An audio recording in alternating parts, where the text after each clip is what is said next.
This program features live coverage of an African safari and may include animal kills and carcasses. Viewer discretion is advised. Hello everybody and welcome to a beautiful bright winter day. It's not a summer day, no, it's very wintry, as you can see by dead trees and bright blue sky. My name is Tristan. On camera I've got David. There we go, thumbs up from David. And it is a very, very warm welcome to the school that is joining us this afternoon. I believe you are first time on a safari with us, which is very exciting. So Greenwood Elementary, lovely to have you aboard, and I hope that you're going to have the most wonderful time as we try and find all of the animals that we see down here in Africa. Now remember, it is interactive, so you guys need to ask as many questions as you can, and you'll give those to your teacher and she'll send them through to us, and we'll try and answer as many as possible. For all of our regular viewers, remember that we will get to your questions a little bit later after the school drive in about 45 minutes time, and we'll give you the way to do that a little bit later. Now the plan is for this afternoon, I'm in an area where I'm trying to find a leopard. So we are looking for a spotted elusive cat. Sometimes can be very difficult to find. It's a young male leopard who, lucky for us, actually is not too shy of the cars or the camera and will spend a lot of time in this area. This morning we followed his tracks for quite some time, and so when I talk about tracks, I'm talking about his footprints. And so we followed his footprints for a little bit, and we've got a good chance of finding him. So we're going to try and see where he is, and maybe he's lying under a bush somewhere just enjoying some shade. It is quite warm this afternoon and there's a bit of a breeze, and so I think if there's a good place for a cat to be, it's going to be under a bush. If we don't have much luck with him, then well, we're going to head to a big waterhole that's northeast of us, northeast of us, where there's maybe going to be some ellies or other animals coming down to drink. That's the idea anyway. So that's the plan for this afternoon. Hopefully it will be a successful one, but while I go and try and find my leopard, I'm going to send you all the way to my friend who's very, very far from me up in Kenya, and she's driving around and wants to say hello. Hello to all of you from Greenwood Elementary. It's a very windy day out here in Kenya, and we are in an area called the Mara Triangle. Now my name is Taylor McCurdy, and on camera with me today is Archie, and I'm so excited to have you all aboard my safari vehicle. And I'm lucky, I've got the sports car. We've got lots of sunroofs, you see. Tristan can't do this. How cool is that? Now, what we're going to do is we're going to have another look at the elephants, which are just in the distance. Megs, I'm sorry, I'm just talking to Megan. I'm getting all the general comms updates. So there we have some elephants, we have the escarpment, we have a big storm brewing in the background, and you can of course hear all the wind. So I don't know how long we're going to last, but sometimes the storms here in the Mara, they blow over really, really quickly. And I kid you not, maybe about 10 minutes ago, it was so hot, so hot. It's a beautiful day. There wasn't even any wind at all, but it's all just arrived. So we do know that there is a storm coming. We seem to have them in the afternoons here, but that doesn't bother the elephants too much. They don't mind it out. They actually covered in mud, so you can see that it was at one point, it was very hot today, because elephants cover themselves in mud to try and cool themselves down.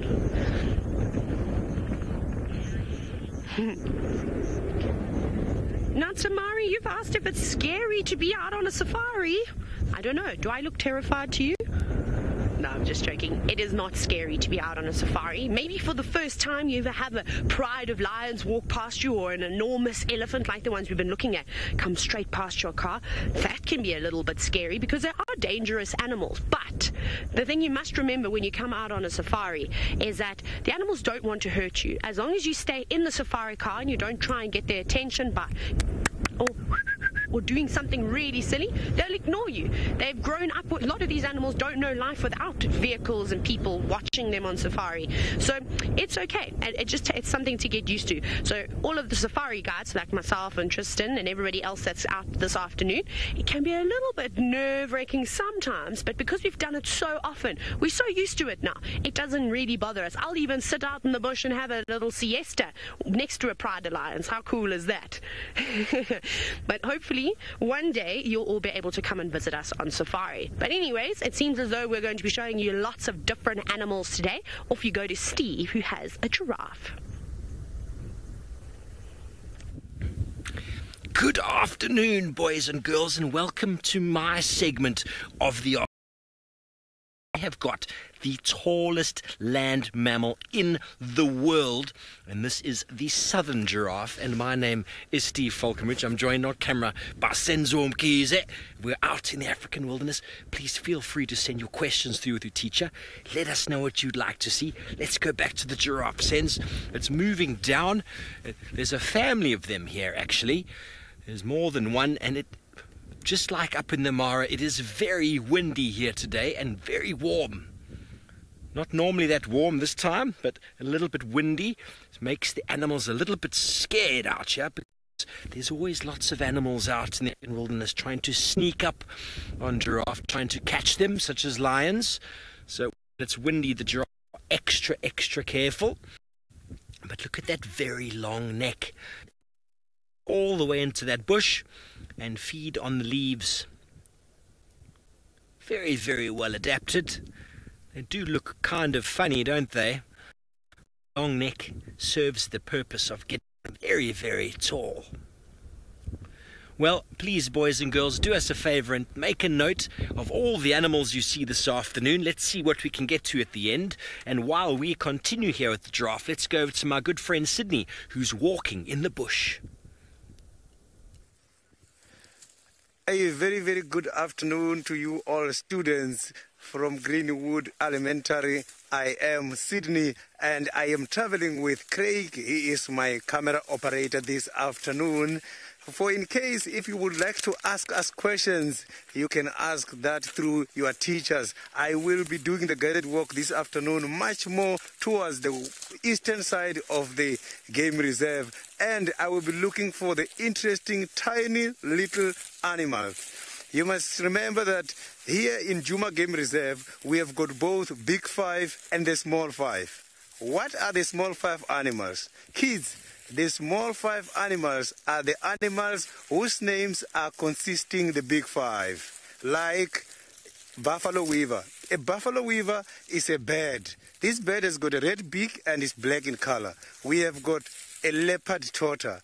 A leopard tortoise is kind of a tortoise which has got quite a lot of black markings on it.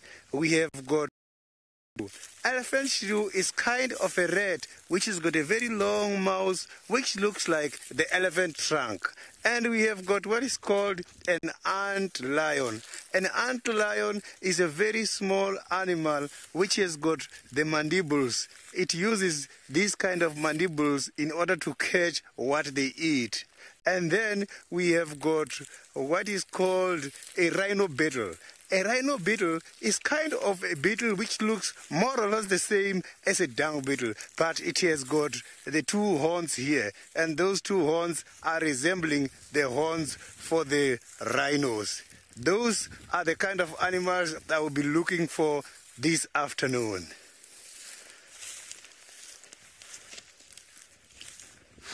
So it is...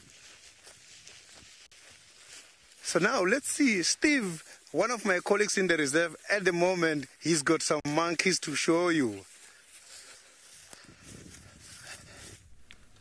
Yes, well, they're not actually monkeys. They do look like monkeys. They are related to monkeys, and they're actually related to us as well.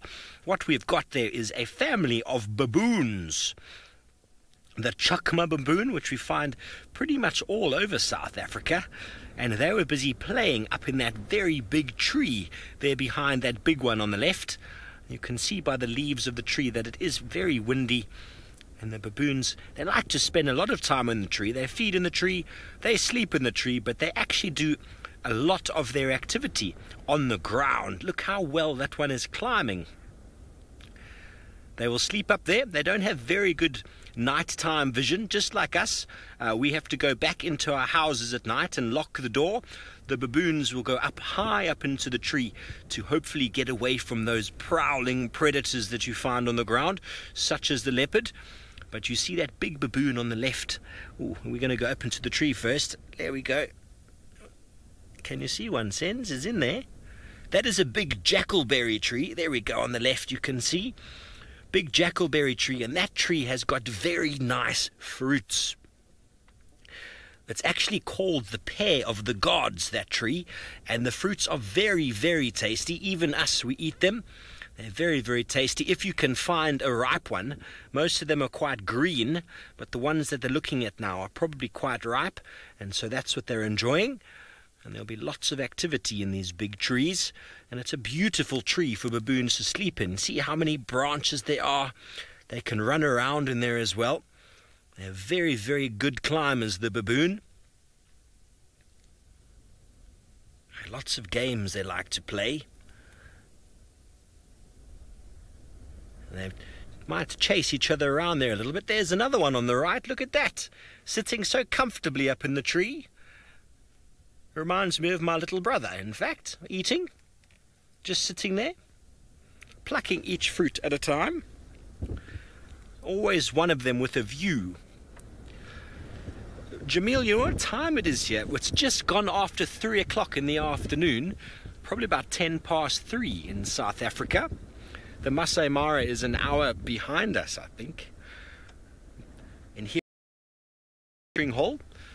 Very important to have watering holes in and around. The animals like to drink. Not only do they need food, they need things to drink as well. And there is the big baboon on the floor. You often find big baboons in these groups. They're actually a gang of males that lead the troop around, and they're in charge of everything. And they've got enormous... Look at that one on the left. It's busy climbing. Could you climb a tree like that? Look at him. And there's an impala coming from the right. They like to spend time together because the baboon has got very good eyes, and they have a very similar predator in the name of the leopard and the lion. So if they see one, they will shout at each other. But see, those two on the left are having a little bit of a game. They are the most fun animals to watch, baboons, because they're always doing something. And when you look closely, you can always see a little bit of your family in them, because they're always playing, they're always causing trouble. And then their dad comes into discipline and mum shouts at them. The younger one, or the bigger one, steals the younger one's food, or pulls its tail, or pushes it out the tree. Reminds me of my childhood quite a lot. Here we go, look how it's climbing there. I wonder if any of you boys and girls could climb a big tree like that. Whoops, and jump down it goes. That's fantastic. But they're sitting on the floor now because the tree drops lots of those fruits on the ground, and that's what they're probably picking up. And that one on the right was a bit bigger than the one that moved left, and so just by looking at him he moved away. And the one that's come to the base of the tree is a lot bigger than the rest of them. Very long nose. They almost got like a dog-like face, but enormous teeth, much longer than a lion's teeth. Can you believe that?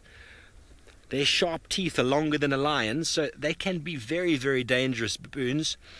And the big males forming a gang, as I was talking about, if they see a leopard, they will actually probably try to chase it if there's a lot of males together, to protect the family, protect them against the predators. Here we go, that's how it's done. Climbing up little bit by little bit. I couldn't climb like that, I wish I could. Very, very strong in their hands. There's another one feeding on the left. All over the place. They're always even eating the leaves now. What a nice view they've got sitting up in the tree. Very nice fruit.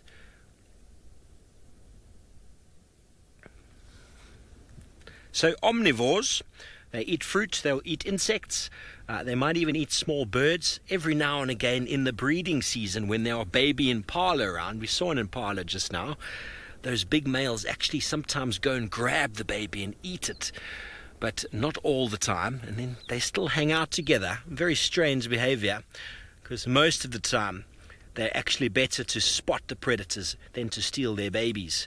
But while we stay here with these baboons, we're going to go over to Sydney, who needs to keep his eyes open, because who knows what's out on foot. I have got one of the very much famous tree here in southern Africa. This tree It is called the Tamboti tree. I just want to try and check something here because I can see that a lot of these trees already they are dropping the leaves, but this one still have got quite a lot of green leaves. This is one of the trees people are not allowed to come and harvest the wood for drying purposes. Apart from that, there is something as well you have to be careful of when it comes to the interaction with this kind of a plant. I am going to just see if I can pick up one leaf from this tree and show you something. It has got a very milky latex. You can see the latex is showing coming out. You must have to avoid by all means. You must avoid contact with this latex with the eyes by all means, because this kind of latex, they are going to irritate your eyes and you will have a lot of problem. You must also avoid ingesting or eating this kind of leaves. If you eat it, they are going to dry your gums and you are going to experience a lot of problems. So these kind of branches, wood borers, some of them, they come here, but they don't necessarily bore this. They just come and bite.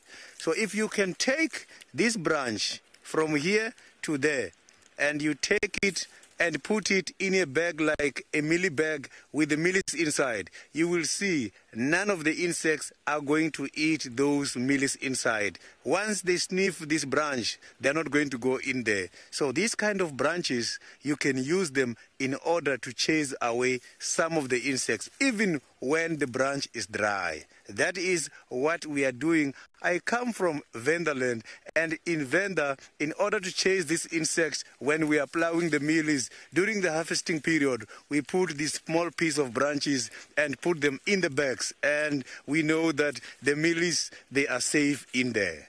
So I will be looking for more other small interesting things going towards the northern side now. So now let's see, Taylor has got lions as I'm talking to you now.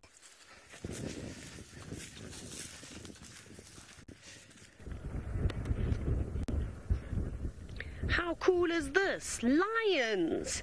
And I have not seen this pride for a very, very, very long time. The last time I saw them, I think, was in February. And then I went back to South Africa for a few months. And now I've had the chance to see them again. I think this pride of lions is called the Mara River Pride. But there are two different groups that join together. Now, you can see the camera is shaking a little bit every now and then. It's because it is so windy. Archie's holding on tight. I've got to hold on to Archie's leg to make sure he doesn't blow out of the car. So there we go. And you can see that they're licking their lips. Some of them were yawning and they were doing a little bit of grooming. That's normally what lions like to do before they get up, before they start to move. So it's kind of like if you are getting ready for school. You have a shower, you brush your teeth. They're doing the same thing, but the lion version.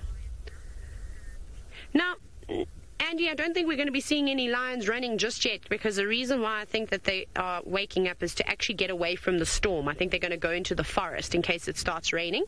The lions don't necessarily like the rain so much, but Andy, when a lion is chasing after something like a buffalo, they can run really quickly. They can run anywhere between, I'd say, about 65 and 70 kilometers an hour, so it's really quick, but they can't keep that up for a very long time, unfortunately. They get tired quite quickly. So when these beautiful big cats have to hunt, just like the leopards, they've got to try and get as close to their prey as possible. And this is a really big pride. Look at that tiny little one. Hello, Fluffy. That's so small. Now, the ones that you can see in the top left corner, I remember they were only a couple of months, maybe 2 or 3 months old when I last saw them. So February, March, April, May, June, July. Yeah, they're probably about between, I don't know, maybe 8 months old now, maybe just a little bit less than that. But that's a tiny little fluff ball. And I think I saw 2 of them, and they look like they're probably around 4 months old or so. But they're so small.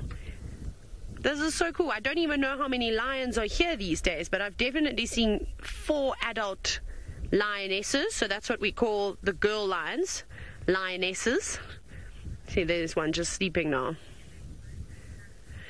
And Alison, you've asked how many lions are normally in a group. Well, it kind of depends. So from the norm that I've seen, I would say There are normally about 4 or 5 lionesses in the pride, and then they'll have their cubs. So then you can end up with, like, 17 or 18 lions quite easily.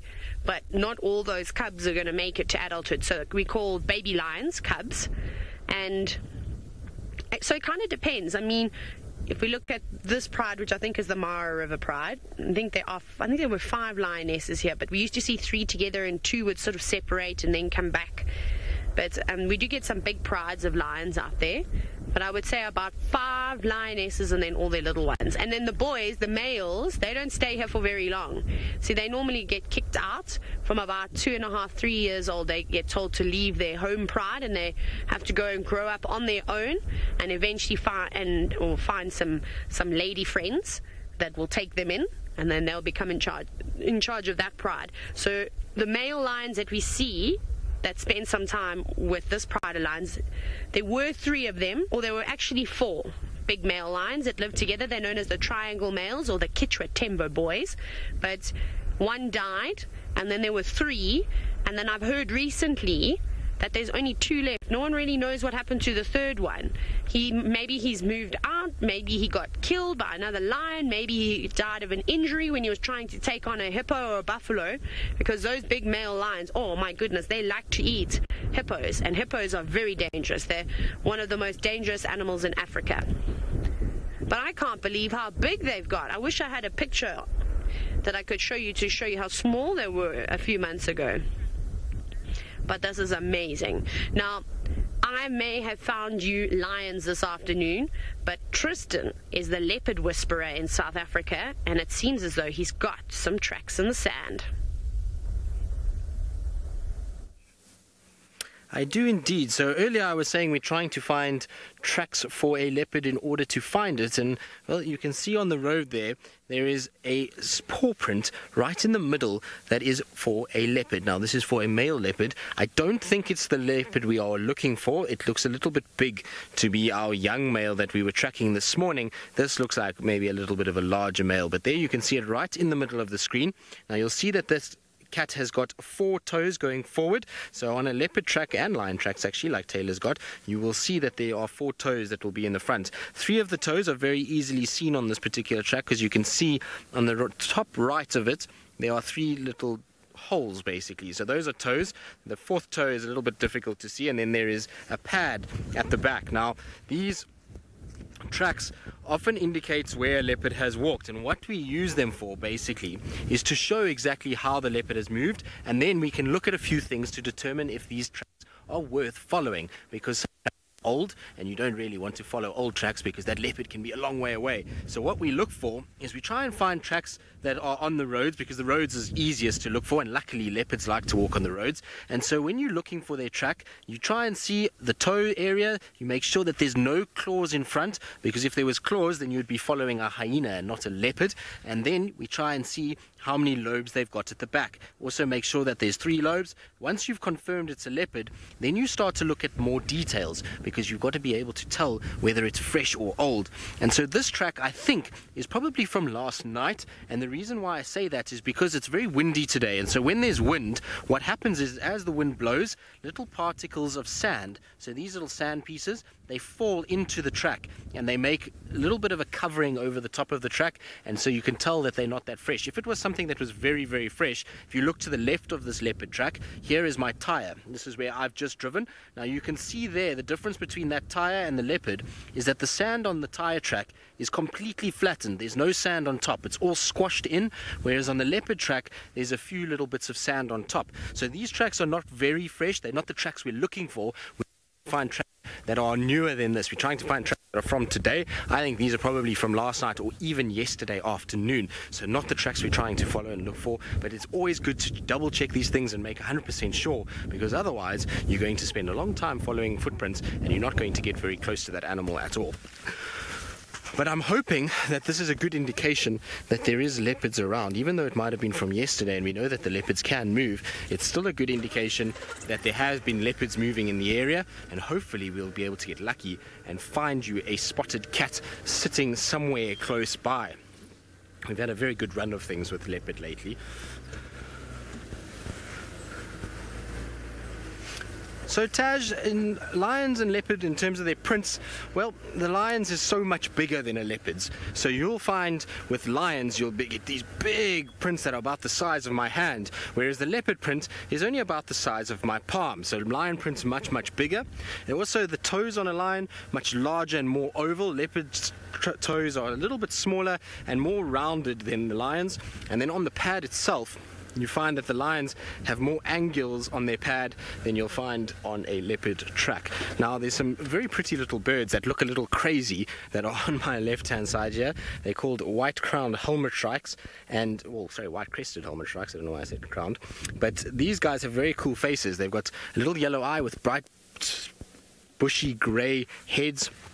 And they fly around normally in groups together. So you normally see them in groups of 4, 5 or 6, as many as 8 or 9. And they fly from one branch to another, and they're looking for insects. They are shrikes, which means they're predatory birds. And they've got that little hooked beak that they'll try and grab all kinds of food.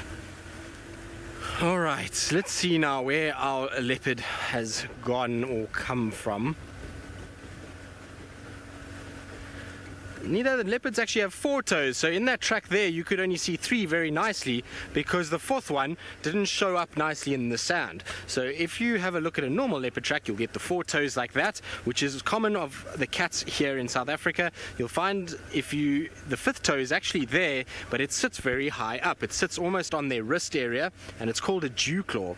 And that little 5th toe basically is helping when they're trying to grab all kinds of prey animals. So when they're hunting things like impalas, they're going to run along and they're going to grab it, and this little claw here grips onto the animal so that if they miss with their paw, it still gets a bit of grip and they're able to then pull the animal down. So theirs is just recessed, and that's why you don't see a 5th little toe like on our feet. We've obviously got 5 toes, and so we make little 5 toe marks, but on a cat it's only 4. On that particular track it was only 3 because the 4th one had stood on harder ground, and so it hadn't made as deep a dent in the sand, and therefore was a lot harder to actually see. So sometimes when you're tracking lions and leopards, all you will see is 1 toe. You won't even see the 4 toes. You won't see the back of the pad at all. Sometimes it can be very difficult, but you know, other times you get lucky and you'll get a situation like we just had now where you're able to see the track quite clearly on the road. It gets much harder when they go off the road and into the thickets. Leopards are very small animals that are light, and they don't leave the biggest of markings. They're not like lions. Lion tracks are much easier to follow than leopards. Alright, well, we're going to keep looking and trying to find our iconic leopard. While we do that though, Steve has found another animal that is very iconic here in Africa.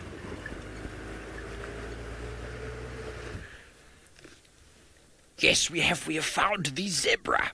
This is the plain zebra, and how beautiful are those stripes. They are such gorgeous animals. One of the animals that everyone who comes to South Africa or to Africa wants to see. Giraffe and zebra, and boys and girls, add that one to your list, because that is a very special animal to see. And they are related to horses, as you can tell, and they're horses with their pajamas on, it seems.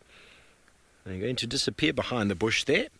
They're moving a little bit to the left. I'm going to just go back a few meters and see if we can spot them again. And you'll actually see they are with some giraffe. The giraffe are nice and tall, as we saw before. And it's nice to hang out with the tallest guys in the bush. I don't know if I can see the giraffe anymore.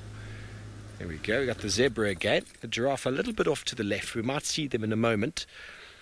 But just like the baboons, the zebra like to hang out with giraffe. All these animals have similar sort of enemies trying to catch them. So when you're a zebra, you can feel quite comfortable feeding with your head down, eating with your head down, because the giraffe is looking all over the place with that very tall, long neck and very good eyes as well. Hello, Alison. You want to know what zebras eat? Just like horses, they feed on grass. They like nice, tall, sort of juicy grass, almost like hay, I suppose. And that is what they feed on. The giraffe feeds on the leaves. There you can see the zebra's got his head all the way down and feeding on that dry brown grass all over the place. That's why the watering holes are important, because once the zebra's filled its belly with that grass, it needs to come and drink, because it's a very thirsty business eating dry grass. I've done it on a number of occasions. It's not very nice, but that is what the zebras do. and you see their tails are constantly flicking. Sydney was talking about the tambuti keeping away insects. Well, these zebra like to flap away their tail to keep the flies away from their bottom. Jamil, they are born with stripes. They're just little mini versions of the adult with a really long, almost like they were put in the wash and shrunken with the wash. If any of you have ever seen your mommy do that before with your favorite jersey, well, that's exactly what they look like. They shrink. And the stripes actually are important for keeping them camouflaged. Would you believe it? Look at that. They just disappeared because of their stripes and their camouflage. Let me go back a few more meters and we will see the giraffe and the zebra together, I hope. Maybe not. I think the giraffe has moved off.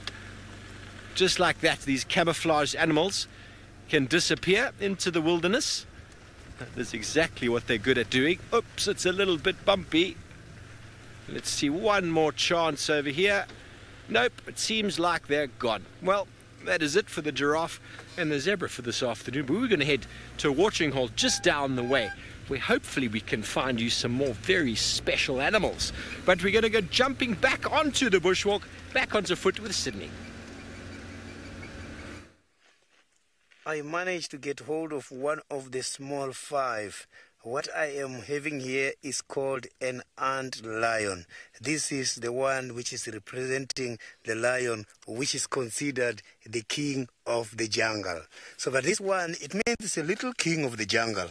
So he's coming here and build this kind of funnel shape every morning. The reason for him to do this is not to stay in there. He's doing this in order to catch the food. This ant lion, the name is consisted of two different animals. He's talking about the ant and the lion. In other words, it's an animal feeding on ants. That is where this name ant lion derived from. So at least I managed to find one of the small five. Maybe I'm going to find more again and then we might complete the small five. Not too sure. We do have all these small five in the reserve. So I'm just going to now share with you something interesting here. This kind of an insect is going to stay in here and after some time is going to grow wings and fly. It is a very small insect there and it's just passing through different stages. He's coming from the egg and after the egg he's going to become a larva. When he's inside this hole is when he's doing his larva stage. After the larva stage he's going to bear wings. He's going to do the pupa stage. The pupa stage is going to take a while.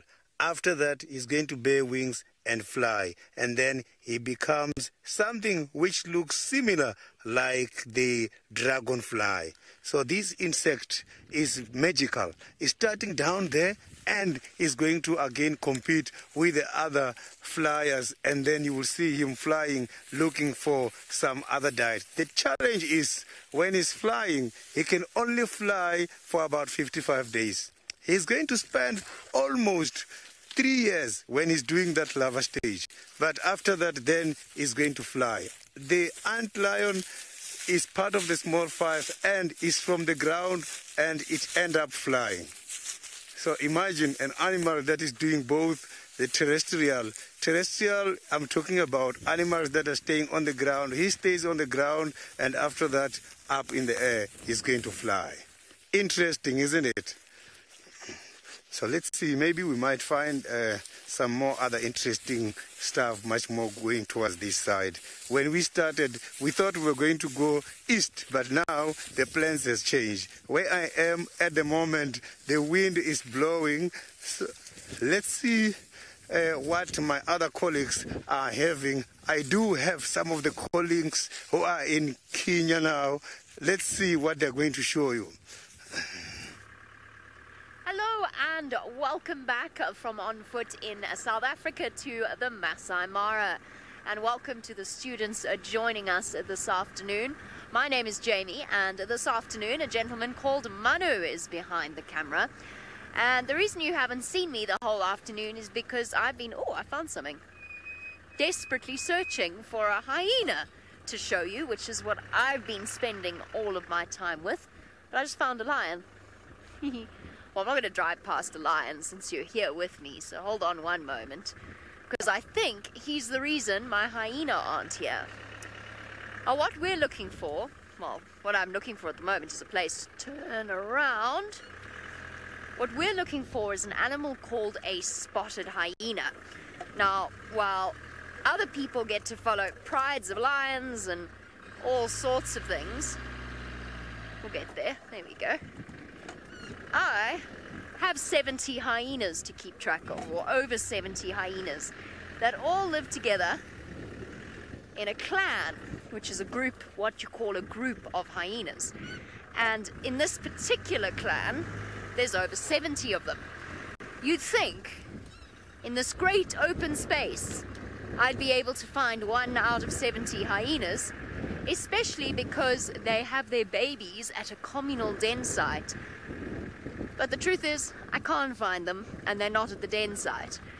And I think that this over here is the reason why. Now, hyenas, usually in big groups, can take on a lioness, and they sometimes steal from lionesses when the lionesses have made a kill. But a hyena is afraid of a big male lion, and I think that's what we have here. Now, Megs, I don't know if you don't mind waiting for 2 seconds just so I can show you the lion, because then I'm going to carry on. Or, I'm quite happy. I don't know where he went. Where'd he go? I promise you I saw a lion. Oh, has he gone down? Oh, goodness gracious. Sharp eyes from Manu over there. Have a look at that. There we go. That, believe it or not, is a lion. Very far away now.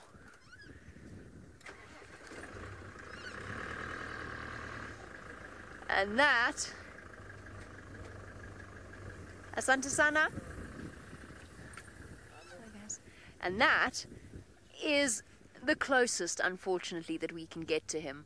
I must have looked across just as he was getting up and moving. Sorry, everyone. I was hoping to get you a nice close view.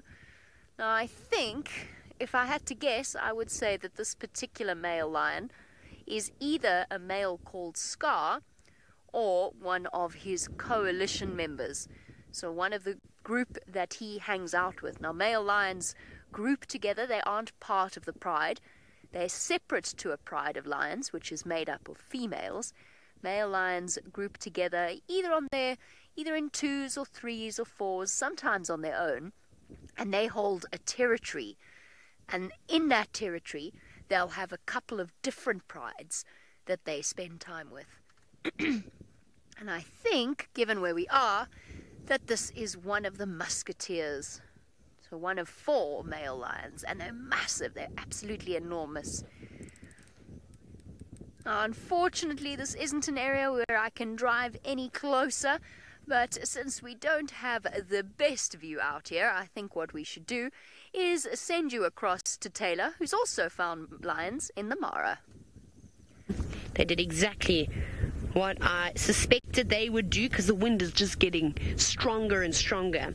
And they don't like the wind too much. They don't mind the rain, except if you're a lion. Sometimes the lions can be, I don't know, can we call them sissies? Because if I was a big, strong lion, the king of the jungle, I wouldn't let some rain bother me, but they don't like to get their fur wet, so they'll go and hide away in the forests.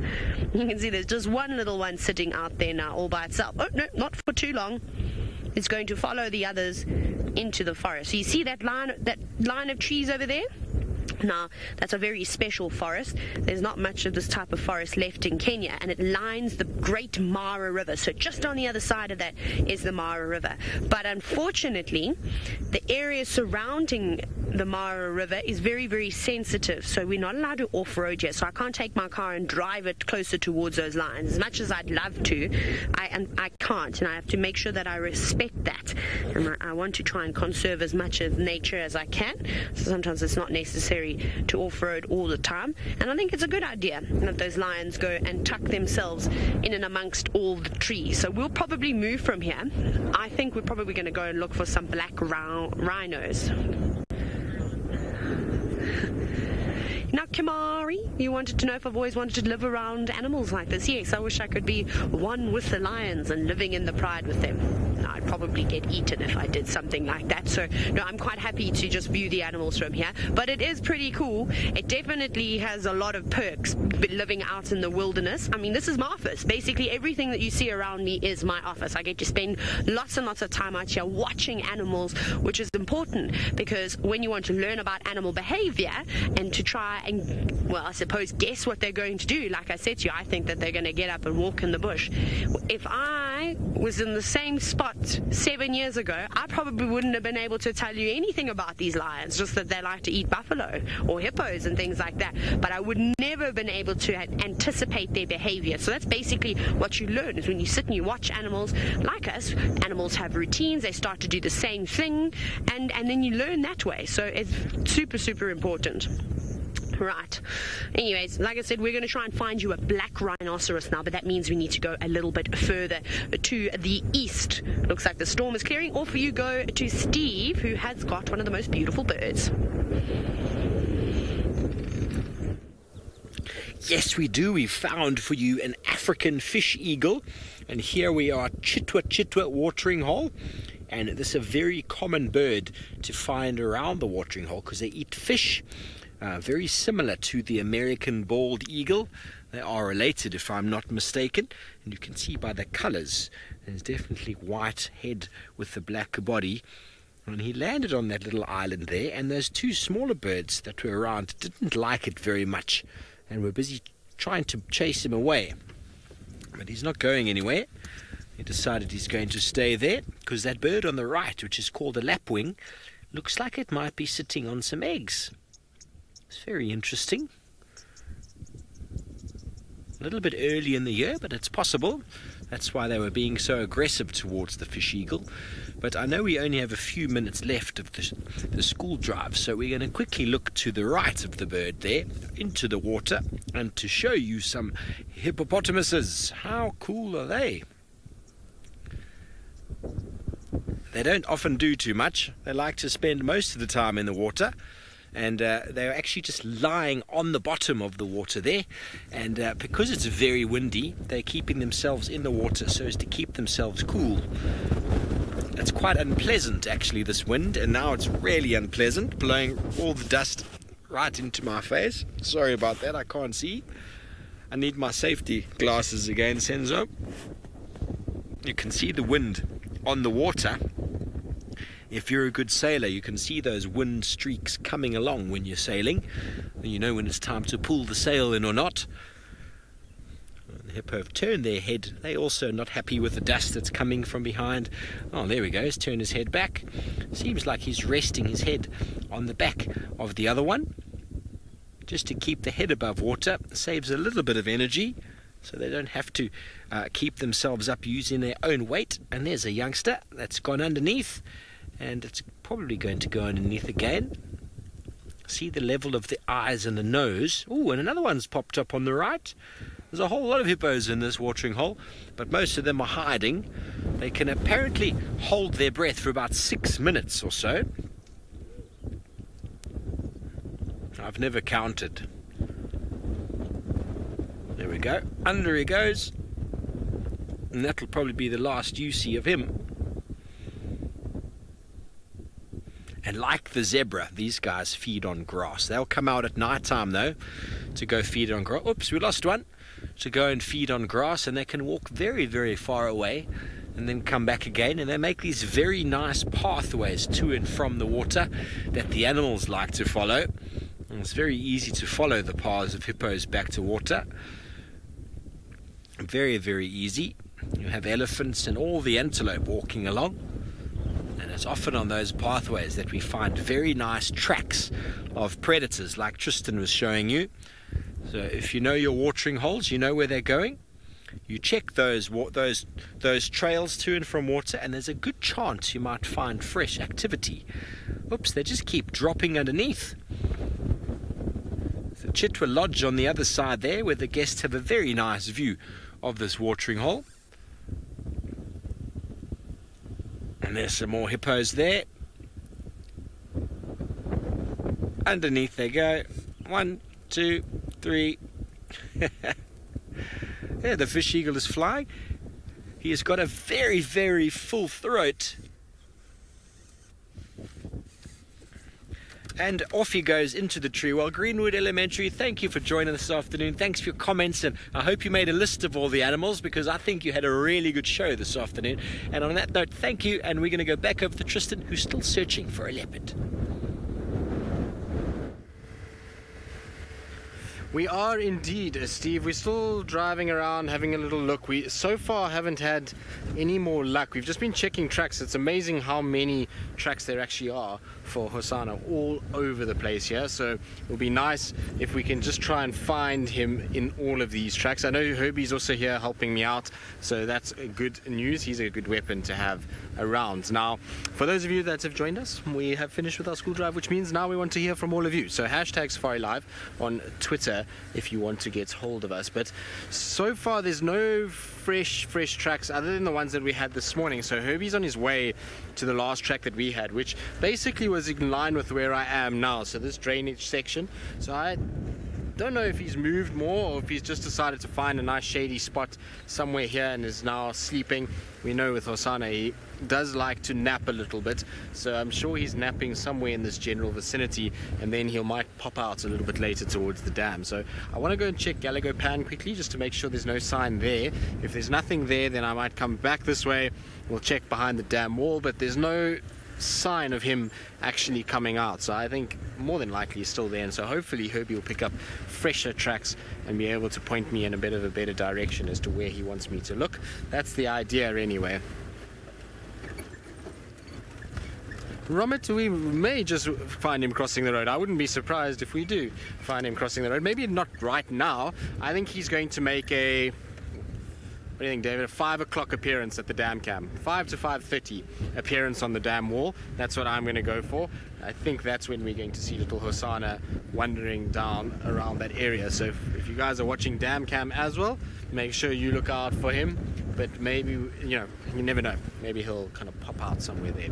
Right, well, off to Galago Pan we go. While we do that, let's send you back across to Steve, who's looking at probably one of the most beautiful birds of prey we have in South Africa. Yes, well, this fish eagle flew across the watering hole with a crop full of something. Can you see how distended the throat is there? Now, obviously, birds don't have teeth, so they'll just swallow entire organisms or pieces of organisms whole, and then inside the crop, it sort of is a storage area. That's one of the things that allows many birds to take food back to the nesting site. I don't think they're nesting at the moment, but it means that they can ingest or take a whole lot of food in and then fly away. And whiteback vultures are renowned for taking up to 1 kilogram of meat in their crop, and then slowly but surely that will get, either they'll regurgitate and break it into smaller pieces, or do that at the nest for chicks, or slowly but surely it'll go down into the gizzard where it starts getting ground down by the sort of mechanical process before going into the actual stomach for digestion. So very, very good. And I'm happy because I managed to fix my binoculars trap while we were doing that. So I'm back on track. What a marvelous shot. You can actually see how the skin is almost pushing through the feathers there, right in the middle of that pouch. And it's always something that I learned a long time ago, and it's important to realize when you see vultures in a tree, is if that pouch is distended, it means that the vultures have fed. So there's definitely meat, or there was meat around. But if you find certain species of vulture in a tree and that pouch is not distended, then it means that they have not eaten, which means there's very likely possibility that the predator is still in location. You can see how he turns his head like that. That movement of an eagle's head is sort of facilitating that sort of binocular sort of zooming that happens. I can't imagine what it must feel like to look at something and then move your head slightly and that entire image zooms in towards you. I mean, most eagles are generally thought to be derived from the golden eagle, and a golden eagle, they reckon, can spot prey items from a mile away. So sitting in a tree, looking down, and then you can spot them. But the fish eagle, always found in and around water, occupying all the watering bodies in South Africa.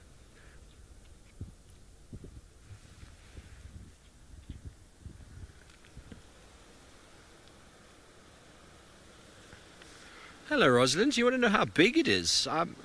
My maths is right off now. Let me just double check because I don't want to get this wrong. They're not the biggest of the eagles. They're not the biggest of the eagles, and I'm going to guess they're about 1/2 meter in height, maybe a bit more, but that's just a guess right now. Let me just double check for you. Okay, so the African fish eagle's size is 2.5 kilograms and 68 centimeters, so it's almost there. It's about 600 millimeters, so just over 1/2 meter in height, 2.5 kgs, so about 5 pounds or so. And the sexes are very similar. I've been told there's ways to differentiate them, but the females are slightly bigger in size. But when you don't see them together, I find it impossible to identify the two. You just don't get that scale. You don't get the scale for size. But we often find them here in and around Tristan watering hole. And I've heard something on both the radios in my ear, and we're going to go to... Well, yes, a special surprise hidden in the shade of a jackalberry is this little spotty coat, and it is none other than little Hosanna, who's having a break on top of the termite mound. So we knew he wasn't too far from this area. It was just a matter of time until we found him, and our plan to go towards Galago Pan paid off because he followed that drainage line over Mvubu Road and then came up into this area, and he's been lying on the mound. It was not actually very easy to see him at all. Normally I scan this jackalberry because I'm convinced one day I'm going to see a leopard in it, and luckily just saw the kind of flick of his tail more than anything else. It's not an easy spot that he's lying in. If he puts his head up, it's quite nice, but when he's lying flat like that, it's a little bit harder. But isn't that really nice to have? I'm super chuffed that we've managed to find him this afternoon. It was a bit late for the schools, unfortunately, but at least we managed to find him. Francis from Israel, you say yay with millions of exclamation points. Well, yes, it is very cool, isn't it? It's always nice when we find our little prince, and I'm pretty sure he is going to go to the dam at some point during the course of this afternoon. He's just waiting for everything to settle down and for it to get a little cooler before he decides to probably wander down towards the dam and have himself a nice drink, and maybe it's to start hunting again. I did actually see 2 little duikers not too far from here that he can potentially go after, so he does have some prey animals nearby, and that bodes well for our prospects for the night, and well, your prospects too, because if he's around, we know that he hunts quite a lot at the dam camp, and so for all of you that want to watch him hunt into the night, if he doesn't hunt this afternoon, that's a prime place to be able to do it. But isn't it nice to have him again? You can see his telltale little nick out of his ear, so if you were wondering how we know it's Hosanna, given he's so flat, one is his size of his paws is much bigger than a female's, but two, if you look on his ear there, his left ear's got this little V that comes out. The easier ways to be able to tell it's Hosanna and be able to pick him up, so that's very cool to see. Shame, he seems as though he's tired. He's had a big few days, hasn't he? He's had to deal with his sister and her daughter, which is difficult to describe because theoretically it could be his sister too. Now, the other day we were talking about relatives, and I say it could be his sister too because they theoretically share a father. So even though he is a sister to Tandi because they share a mother, his sister Kalamba is also a sister because they share a dad. Does that make sense? Somehow, I don't know, but it's all convoluted and quite incestual at this stage. So hopefully, if at least he's not kind of mating with her at this stage. That's at least one saving grace, although it might happen. The way Hosana is going and the way he's been able to charm Tingana into staying here, soon he is going to start getting into testosterone-filled mood where he's going to want to start mating a little bit, and whether or not Tingana actually keeps him here or allows him to stay here is going to be quite interesting at that stage. There's been a few relationships like this over the past few years in the Sabi Sand. So there's been Kampan and Two Tones, who was a male. It sounds funny, but Two Tones male was another. Those two used to be seen together. In fact, they even mated with the same female at the same time, which is pretty odd. So one would mate with a female and then walk off a little bit, and the other one would mate with the female, which is quite interesting. And that was a father-son. And then there's also Mashaben and White Dam male currently that are the lower parts of the Sabi Sands around Sabi and that area. So, it does happen from time to time, and wouldn't it be great if we had Hosana as our dominant little male leopard on Juma? He won't be little for much longer though. He has already bulked up quite a bit, and I think he'll probably in time get quite a lot larger as well as he goes through the years and starts to get a little bit older. Right, now Hosana is... Oh, hello boy. Have you woken up a bit? Isn't that a cool face? Just a little wake up from his slumber. Probably the wind is also just waking him up ever so slightly. There's going to be another car that's going to join us as well, so I wouldn't be surprised he woke up a little bit for that. But while Hosana rests ever so nicely on the ground, it sounds like Sydney is copying Hosana's ways and is also lying about in the grass. I have got one of the very interesting evidence here on the ground. I can see that there has been an animal who died here some time ago. And this, I think, is something that happened towards the beginning of the dry season. When looking at this evidence here, this animal has been the millipede. I know a lot of people, they do have a lot of confusion between the millipede and the centipede. So the centipede and the millipedes, they are completely two different animals. Here comes the difference. The millipede, let's look at this very big segment here. The millipede, they have got a round body, and the centipede, they have got a flat body. The millipedes, they have got 1,000 legs. Look at the legs. We're just gonna. These are the legs they have got. They have got approximately 1,000 legs, and the centipedes they've got 100 legs. Millipede, the millipedes they are poisonous, and the centipedes they are venomous.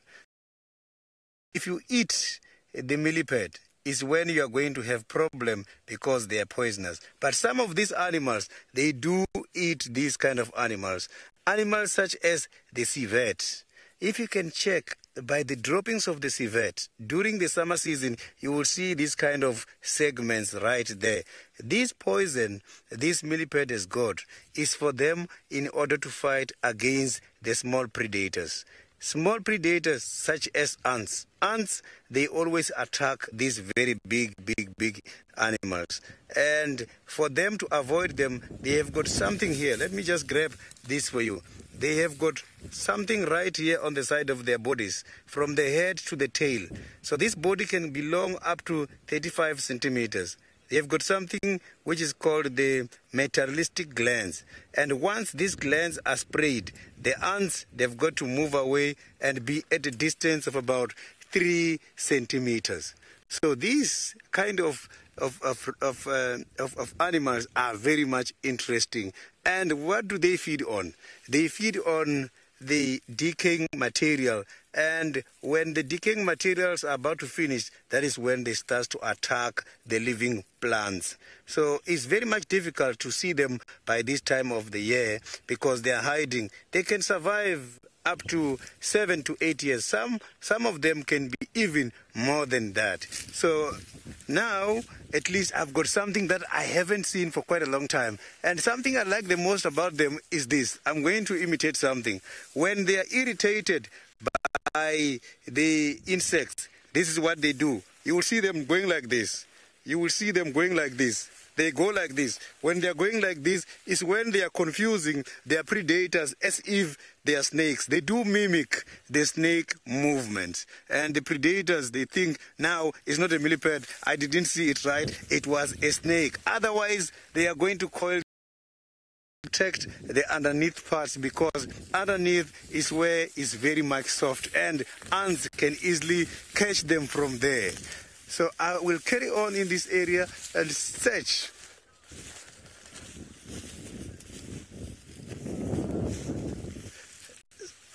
I didn't copy that question nicely, FC, if you can repeat it.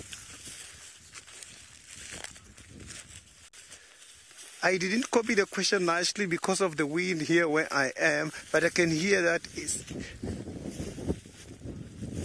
the millipede turning white. These millipedes, there's different species. Some of them, they remain black, and some of them, you will see their colors are more light brown. So that is determined by the type of species you are seeing. Here in Southern Africa, we have got black and brown ones. I haven't seen the white millipedes. Maybe they are occurring in some of the areas that I haven't been before.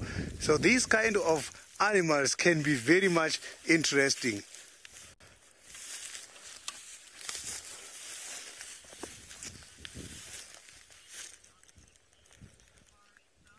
Safari South, the animals that are feeding on these kind of animals, millipedes, is the civet.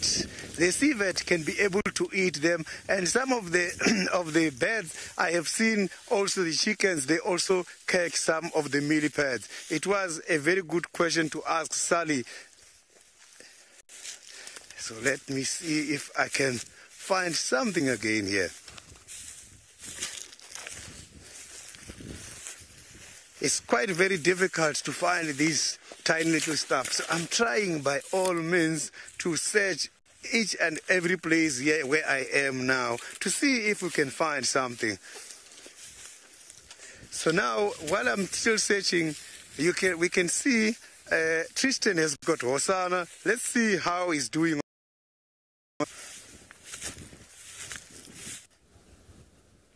Well, he's a sleepy cat at this stage. I suppose he has just come off a kill. He was eating yesterday evening, or most of yesterday.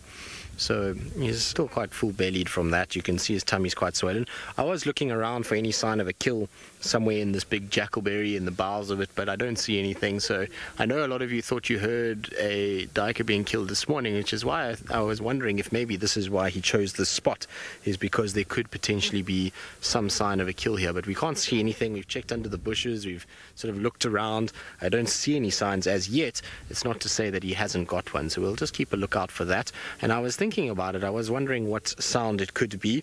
I know somebody actually did send me a clip of it, and I just haven't had a chance to listen to it yet today. But I mean, it could have been a few things. There might have been another leopard that grabbed a duiker somewhere around here, and we just haven't seen it yet.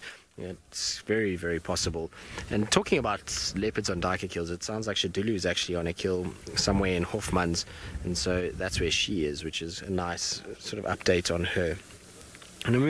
The leopards are specific trees that they like? Yes, so any tree that's got a nice flat horizontal branch, so things like jackalberries, marulas, what else? Cape ashes, figs, anything where there's a nice branch that they can lie on that generally has a little bit of shade. So you'll see now in the winter months, very few marulas are used by the leopards unless it's to store a kill and get out of the way of hyenas very quickly. Then they'll go up into marulas. But most of the time they're trying to find shady trees, and that's why Hosanna has been using that jackalberry so much near the dam. Even though it's not the closest tree, it's a much easier tree to go to because one is he can put it in there and it hides a lot better. So things like vultures and lions and those kind of things, they're going to have to really look in order to be able to spot it and be able to find that kill, and so that's why he'll do it. But two, it's also if they're lying up in there, it's a lot shadier and a lot easier in order to rest and not get so hot. If they go into somewhere where there's a big marula at the moment where there's no leaves, the sun just bakes them all day long and the meat itself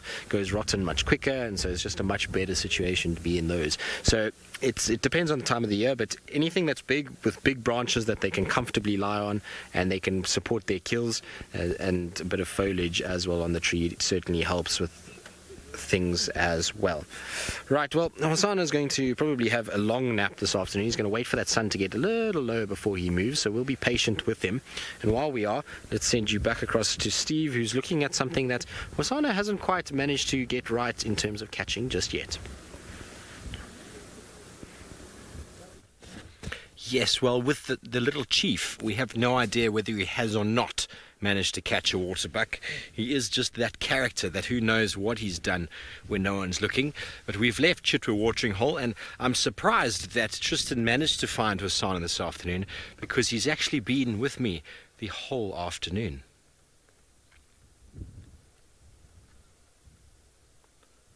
We had some viewer visits this afternoon, Sue and Sydney. They came through from California. They were staying in Nkoro, and they gave me a very nice gift. They know I love Hosanna, and so they gave me the cutest little teddy bear. Now I can join James in having something on my pillow every night. How cute is that? Anyway, he's going to sit here and watch the show. Now Taylor has got an elephant and I've got a leopard. I don't know if he's going to be on every game drive. I'm just not really like that. But very marvellous that they brought those through for us. And all sorts of other gifts and chocolates and things that ladies in FC are supposed to share with us when we get back. Senzo's laughing. Share with us. But this is a fantastic herd of waterbuck that's moving through here. Let's just try and get a little bit up again. A little bit of a gap. There must be 20, 25 of them. Not a single male in sight. Moving through the long grass. They've moved from Chitwa Watering Hole, no doubt. And they're moving out, ranging out into the pastures. Quite nice tall grass here. They are bulk feeders. They feed on a huge amount of grass every day. But they need to drink. They never go more than a kilometre and a half or so. So 700, I don't know what you'd say, yards, 700 yards or so from watering point, 800 yards. It's not very far at all, is it? But there is one male that I always see not far from where they are. We are on the Cheetah Cut line now, so just sort of west of where they are now. On the other side, there's a really big male that just a few weeks ago, it might even be longer than that now, time seems to melt it away. No, I haven't seen the male now. Sorry, Sens. And we were following Tingana not far from here on the west of these animals, and he had a look at the big male waterbuck. I think he had a thought, but he's like, no, there's no chance. There's no chance you better take an animal that size. I have seen a leopard with female waterbucks up trees before. He was quite a big male, but an enormous feat to be able to do that. They're more than twice the weight. But anyway, we're going to go from one bulk grazer down here in South Africa that's enjoying lots and lots of grass. They enjoy lots of water. They have stripes, but only one on the bottom. Taylor in the Mara has got one with stripes all over.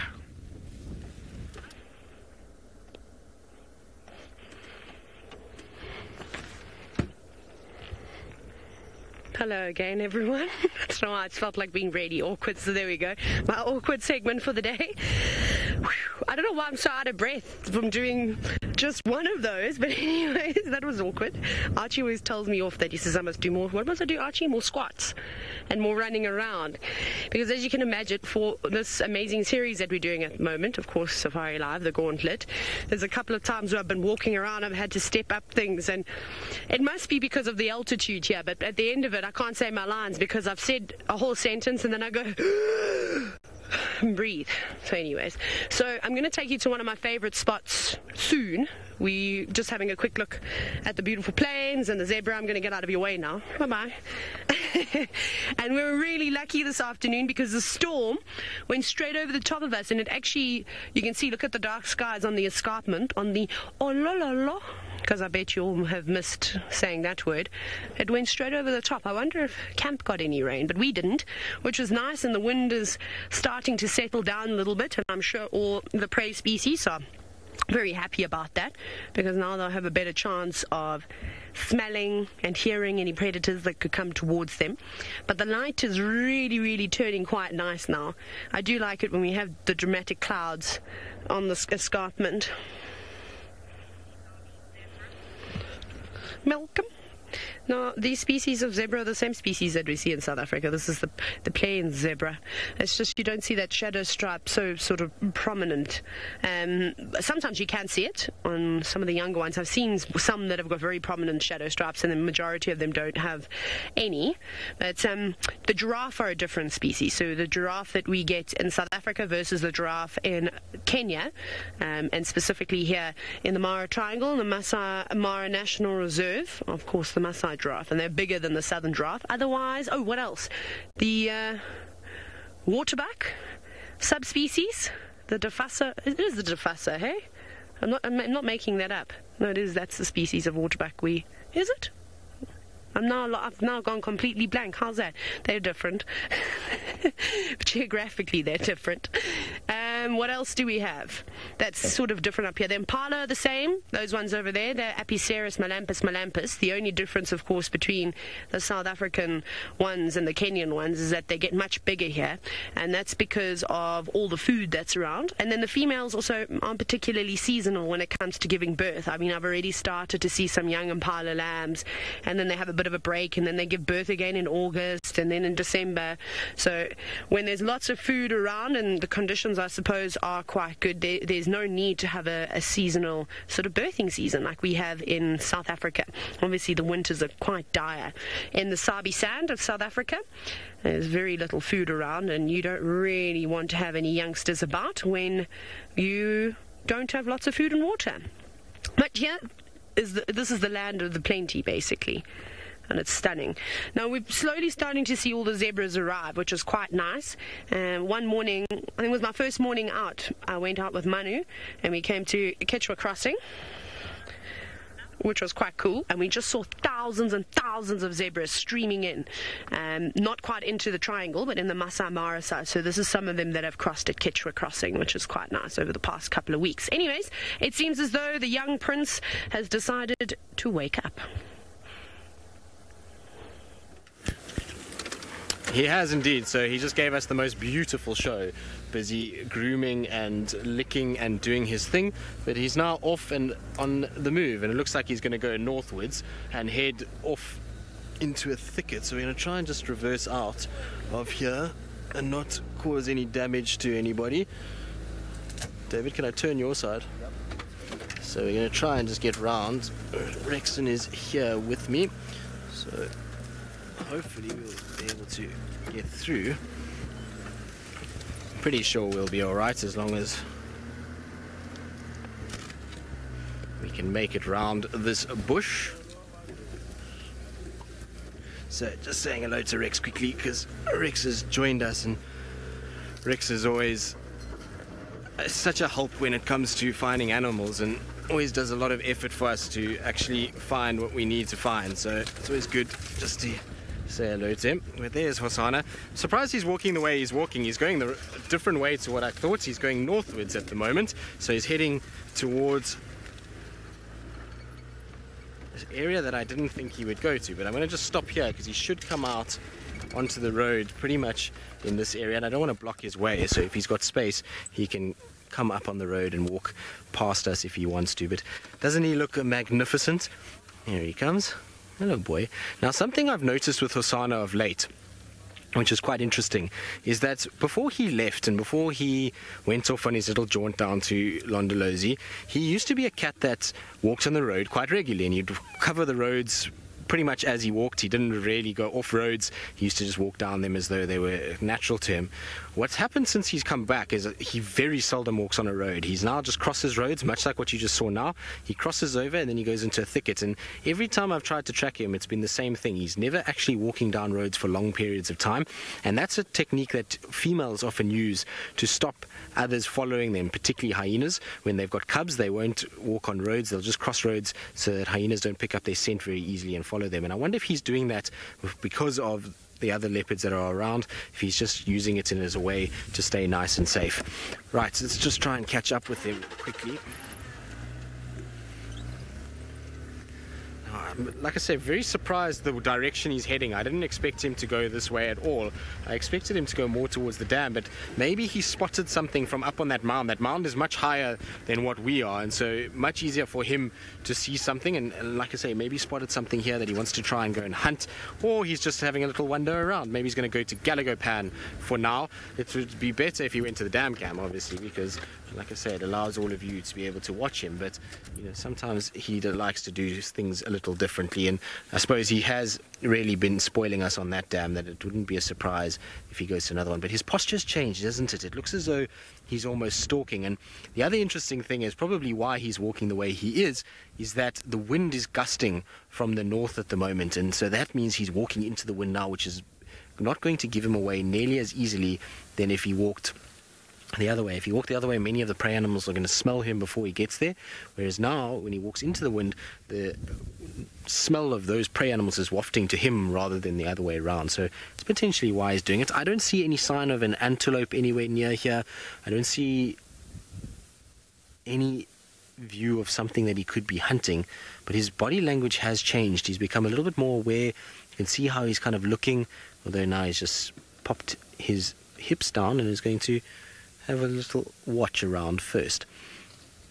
Amazing camouflage these cats have, though. Really not that easy to be able to spot them when they move a little bit like this and they go into the shady thickets. It can be very difficult. Oh, Justin, that could be anything. It's very difficult to say where that nick has come from. It could be a thorn when he was chasing after something. Could have been when he was playing with Shongile back in the day when they were cubs. I know he's had it for quite some time, so it could have been that. It could have been when he's interacted with other leopards. Maybe Tundi was shadowed, latched out a little bit and gave him a little nick on the ear. You know, it's difficult to say where that came from. It's very common, though, that leopards get little nicks in their ears, and that's not a huge one. So like I said, it could have been a thorn or something like that, or a little branch that clipped him on the ear when he was playing or running around. We know that he's a rather active cat, and when he and Shongile were together as cubs in that period when Karula disappeared for the first sort of 2 months, the two of them used to play around all over the place and run up and down together, and so I wouldn't be surprised that's when it took place. I'm pretty sure some of you will know rough time estimate as to when it happened, but I know he's had it for quite some time. It's not a new thing that he's just gotten since he's been away. He had it before he was away as well. What are you smelling? You can see his nose is to the air, definitely trying to pick up anything on the breeze. This is how leopards and lions will be able to hunt. We saw that very well the other day when we were watching the Nkuhuma pride. It was absolutely still, and the entire pride was sleeping all cuddled up together on a cold morning, and as soon as that wind just gusted through out of nowhere, the entire pride stood up and walked. So it does get cats moving when it's very windy, particularly if they pick up the scent of a prey animal nearby. Masano, what are you up to? It looks as though he's a bit undecided as to what he actually wants to do. I hope this is not him venturing too far, and I hope that he's not going to carry on walking north, because if he walks north here steadily for 15 minutes, he's going to end up going into Buffelshoek very quickly towards Tambuti Dam. So I hope this is just him sniffing about and having a little look around. What's he doing there? Maybe he does have a carcass here. Looks as though he's got his head in the ground. No, he's just sniffing around. He's come to us. See, he's just watching. I wonder if he's looking for any sign of a prey animal. So just stopping and listening and scanning the area just to try and see if there is something that he can potentially hunt. I know that Tax told me this morning, late this morning, he found tracks for a female leopard heading towards Galagopan. So maybe there's another leopard somewhere here that he's sniffing or has spotted. It wouldn't surprise me if Tundi's about. I know Tundi has been in this area many, many times. And in fact, we are very close to where Tundi and Shongile had that massive fight, which was the last time we saw Shongile, actually. So we're not far from there at all. And Tundi does spend a lot of time walking in this area. But his way he's looking, it seems as though he's interested in something. What it is, I cannot tell you. Can't see anything myself, but that's not to say there isn't something somewhere in this general vicinity. Hello, boy. Such a good face, that little cat. Petru, difficult to say. It's so random for all leopards. You know, we don't see a pattern generated by every single one that does it the same. But in theory, and if we take a rough average, he normally will start challenging for territory. They normally become territorially dominant. Between sort of 4 and 6 is when they start normally taking over. Some leopards show displays of dominance much earlier. The leopards that I was talking about earlier, two-tones and white dam male. White dam male was 2.5, I think, when he mated with his first female, which is around the age that Hosana is now. And so it is possible that he could start trying to take a territory. What's interesting with him is he's definitely scent marking. So he's been spraying bushes and rubbing up on them. Hasn't started scraping his feet just yet, and is definitely not calling yet, but he's showing signs that he's marking an area and that behavior is starting to kick in. And as he gets bigger and stronger and older, so he's going to start, more and more testosterone is going to flood, and that instinct to start setting up a territory is going to kick in. So we'll see. I think he's going to be an early bloomer, given he was left so early by his mom. He's going to definitely have to try and become dominant a little earlier than maybe some of the other leopards that tend to stay with their moms for long periods of time. I remember there was a male leopard down at Singita called Shinzele, and Shinzele stayed with his mom until he was about 3.5, 4 years old, which is very old, and then he left and only managed to get a territory just after 5, whereas Hosana obviously is on his own since he's been just about 1 year old, and so that means he's going to have to go a lot more until he can actually get a territory. But you can see he's right by the vehicle. It's got absolutely no shyness when it comes to vehicles and being around them. He's definitely kind of slinking about as though he's spotted something. Trying to just look around. I don't see anything. It's a great place for a lot of animals that hang around here. Get a lot of impalas, a lot of nyala, duikers, bushbuck, that all come down to the camp to drink, and also use the safety of the camp in order to go and feed. So it is a good place to hunt, and it's an area that many leopards have utilized. We know Mvula used to hang around here a lot, Tingana comes here a lot, Tandi, Karula used to use this a lot as well. So it is a good area for a leopard and a good place to find food. And in fact, when Shangila and Hosana were little cubs, they actually did spend a bit of time in this general vicinity as well. Where are you going, Hosana? What have you spotted? I wonder if he's not spotted a little Franklin somewhere in this bush, because he's looking right into the bush very close by. He's also watching the tracker a little bit just to see what they're doing. Too curious, this cat. I don't want to move though, because I'm sure he's watching something.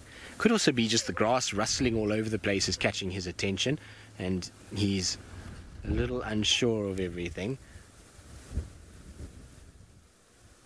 It's almost as if he's glancing to the car to say, are you watching? Because I'm going to give you a show now. So make sure you're watching, because I'm going to pounce soon.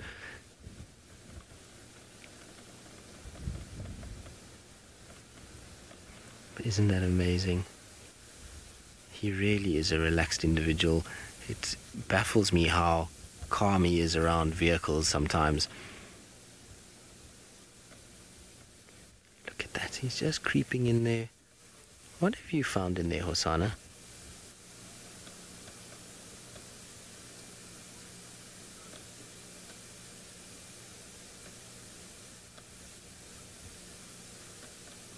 Nope, decided that there's nothing to pounce on there.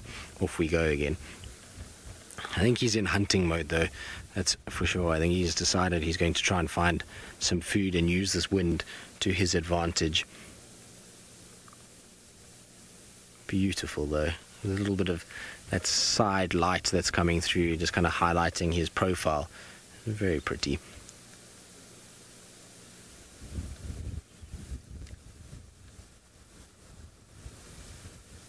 Yes, come say hello to us, Hosana. We want to say hello to you as well. There he comes. I'm just wondering, I have a feeling there's something here that he's spotted that we just haven't picked up yet, that he's slinking about the way he is. Almost looks as if he's now trying to get into a better position. Can't see anything though. Often impalas in this area at this time of the day, they often come in to this section. Now, David, I know you've lost him, so just give me 2 seconds, because he's right behind this tree.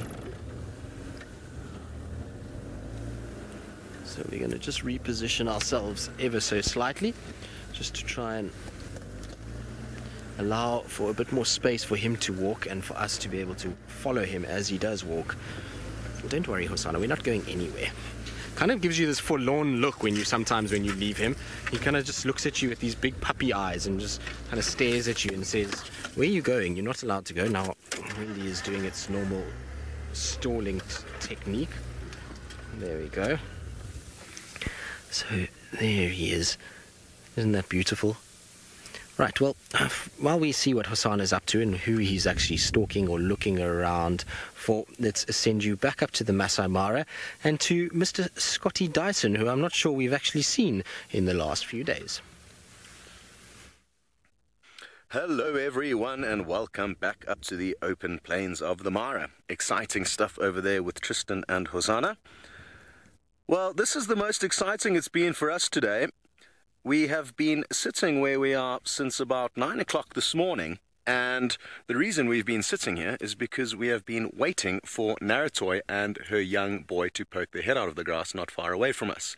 My name is Scott. It's great to have all of you on board with me again, and I'm teamed up with James on camera. So like I say, Naratoy, who is a cheetah, and her son are lying in a small bush over here, and they've been here since, like I said, 9 o'clock this morning. Brent found them first thing this morning, so some of you would have been lucky enough to see them on the sunrise safari. But since we came into the sighting and took over from Brent so that he could start looking for the sausage tree pride, they have been sleeping all day, which has actually come as quite a surprise because they weren't looking too full-bellied, rather, when we came across them. So I would have expected them to be searching for a meal during the course of the day, but not just yet. And at this stage of the evening, it's getting a little bit late for them to start hunting, especially in the area that we're in, because other than the zebra that we're looking at, there is not much prey in the area. Not many Thompson's gazelle. The Thompson's gazelle tend to go into the areas with the short grass, and as you can see, there's not much short grass around us here. Now, another interesting thing that I'd like to show you .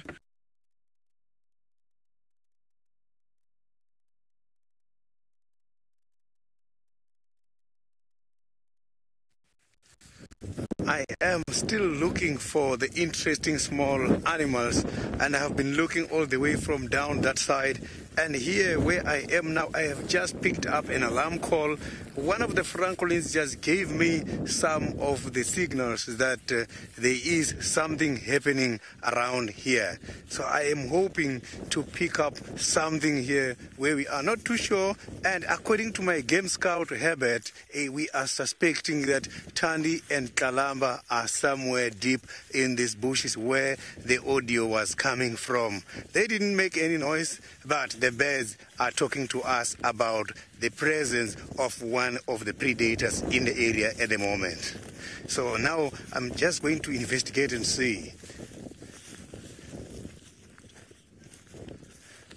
Andy, my favorite season is the summer season. If you look at this vegetation, during the summer season, it is all going to be just green, and all the insects will be back. Reptiles are all going to be here. Everything is going to be here for me to talk about. Now, during the dry season, it's quite a bit difficult for me to find you the interesting small creatures.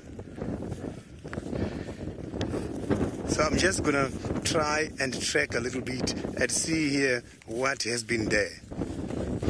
So let's try and check also here on the ground. Maybe we might... Oh, I've got something interesting here. Oh, my first ant nest.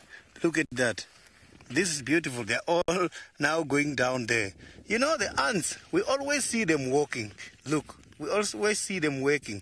They are coming out there, you see. They are bringing the soil particles out. It means they are building. So if you look at these ants, look at the size of the body. The interesting thing about these ants is that their stomach is on the same position as us. Their stomach is after the waist, which means the ants cannot be able to eat solids. For them to eat, they must go out and then they take this food. When they come back to the nest, you will see they give that food to their larvae. The larvae, they are able to eat the solids. And after that, they must secrete the fluid. And that fluid they are going to secrete is the fluid which is rich in nutrients, and these termite ants is what they are going to eat. In other words, this kind of an insects, they cannot survive without a queen. If the queen dies, you will see the whole ant nest is going to die, because there won't be any larva anymore, because the queen is the only one responsible to lay eggs. No larva, there is no life for the ants. For them to eat, the food has to be eaten first by their larvas. So now, let's see what is happening on the other parts of the game reserve. Well, we're still with the little chief, and he's... Where are you going? You can't walk there. You're walking straight to the car. Anna, what are you up to today? Hello, boy. Don't know why he keeps changing direction and coming towards where we are, but it's a really interesting behavior that I've been watching him. He goes to every single bush at the moment and looks in under the bush. I don't know if he's trying to see if he can disturb scrub hares or maybe duikers that are sleeping underneath there. That's what it looks like, because he keeps going and kind of sniffs around at the base of thickets. And so normally when you follow leopards or any cat, is you'll try and find a way where they're going to walk on a path and you stop back, and normally it's in line with some sort of thicket vegetation, because they don't go to the thicket, they normally will go past it on the pathway that they're following. But it's difficult today because Hosana, are you talking, boy? It almost sounds like he just called, but it didn't. And they normally kind of go past and they don't actually come to the thicket, but he keeps coming to the thicket, so it's making following him a little on the tricky side, because obviously we don't want to disturb him in any way or go anywhere near where he's walking, but he keeps changing direction right at the car, which is making it a little more tricky in many respects. So I'm trying to not get in his way, but it's almost like he keeps walking straight at us, which is quite interesting.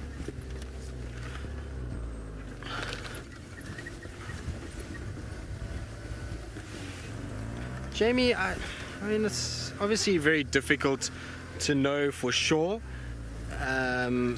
whether or not he's forgotten about Karula, but I mean, I don't know. He could have. I would imagine so. I mean, I imagine he's just getting on with his life. Now, I do need to give the guys an update quickly. No, negative. There's one Wafazi that is lying up at on the Vuyatela side of Triple M to just opposite One-Eyed Pan Road. So just trying to help the guys with a sighting that they want to try and go to. But you see now he's going back the opposite way again. Wasana, what are you up to, boy? He's going to walk right behind us. I'm going to try and turn you, David, so that you don't have to stress too much and don't have to pivot around with all the areas. So I'm just trying to help Rex there, because he's just asking me if I know how far that update that I gave him is from the road. His nose is to the air again, and you can see why sometimes tracking him can be quite difficult, because you see how many circles we've done, all in the similar area. We actually haven't gone very far, but he's gone round and round and round and round in different circles, and it's made it actually a little tough to be able to work out where he's going. So if you were on foot here and he and south and north and kind of crisscrossing, and that makes it quite difficult to follow. Now what are you doing? Now he's going back to another thicket. I think there might be another cat here.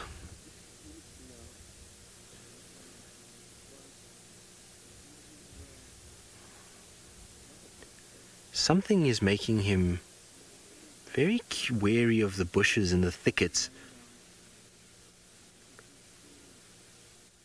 See his tail? Look at his tail now, it's twitching. I don't see anything though. I don't know what he can be stalking.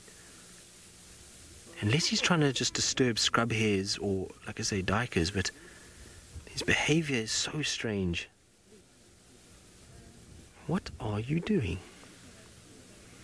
Well, there's not very much that's normal about this cat in terms of what he gets up to. He redefines the leopard manual on a day-to-day basis, does Hosana.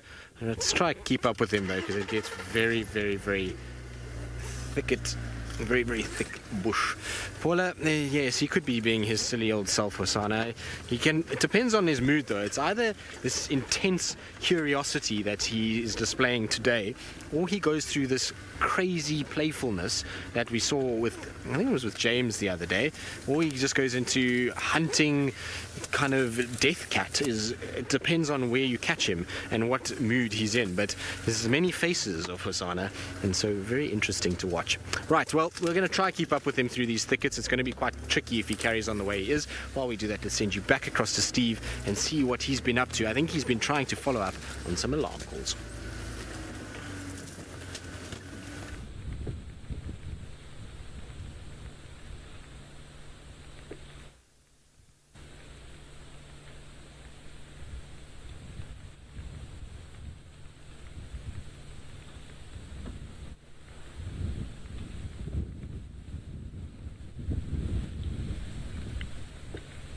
I'm guessing they don't have us, eh? I'm going to... Now, unfortunately, it sounds like Steve is battling with his comms a little bit, so we'll be back with us for now. And still the curious Hosanna that is milling about, tail is... What are you up to?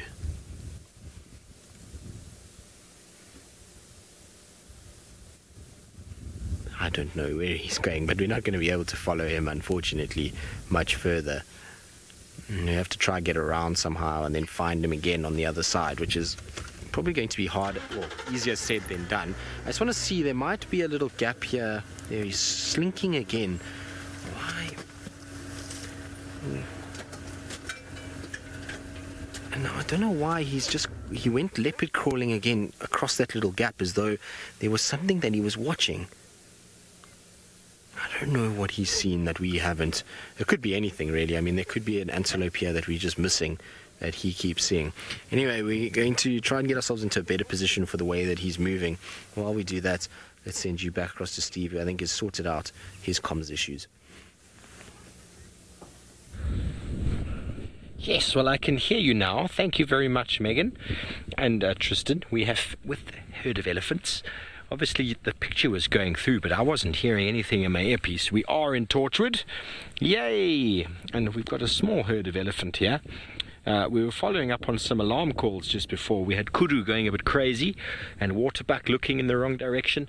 Oh, that little youngster is just over there, and he's looking very cute. He's looking very cute. He's the one we had framed up. Oh, he's moved. Just through the gap there. There's the little one. That's the reason we stopped. And we followed up on the alarm calls, but I think because it's so windy, everyone's just a bit jumpy. Even the herd of elephant we saw before this one was a bit jumpy, but there was no signal there. But kudu don't lie, so we couldn't quite place it. We moved all over the place looking to see what we could find. But when it's very windy like this, but animals will quite often mistake even small things like duiker, steenbok, even warthog moving through the grass as something predatory. But I've never seen a kudu lie before. And there is Mum with her little bit of a snack as she moves along, with her little naughty youngster, pushing her as she goes. Hello, little one. I just love them.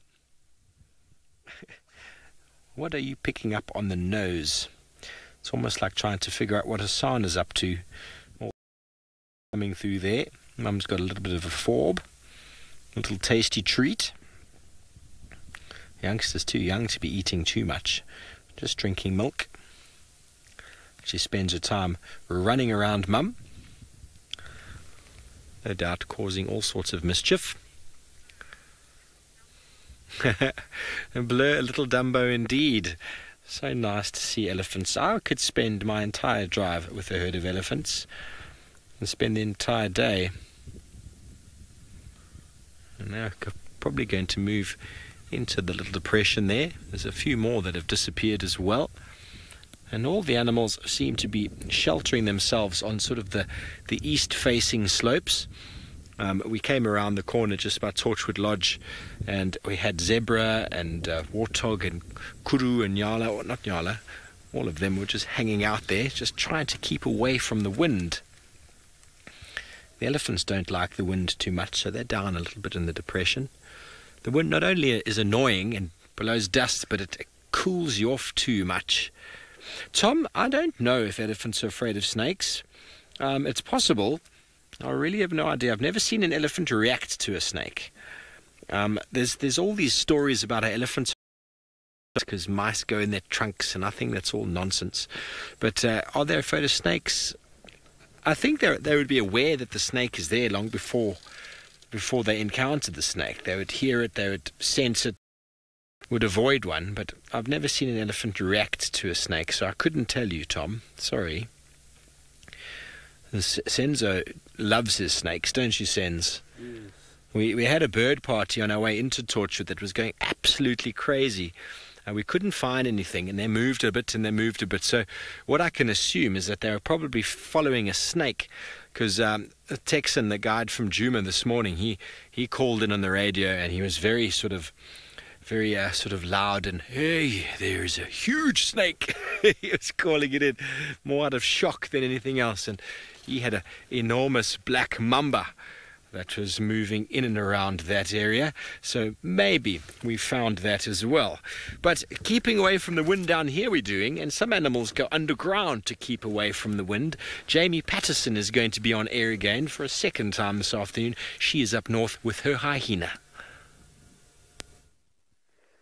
Well, we thought we'd show you the view of the storm first. We get chatting about hyena because it is taking.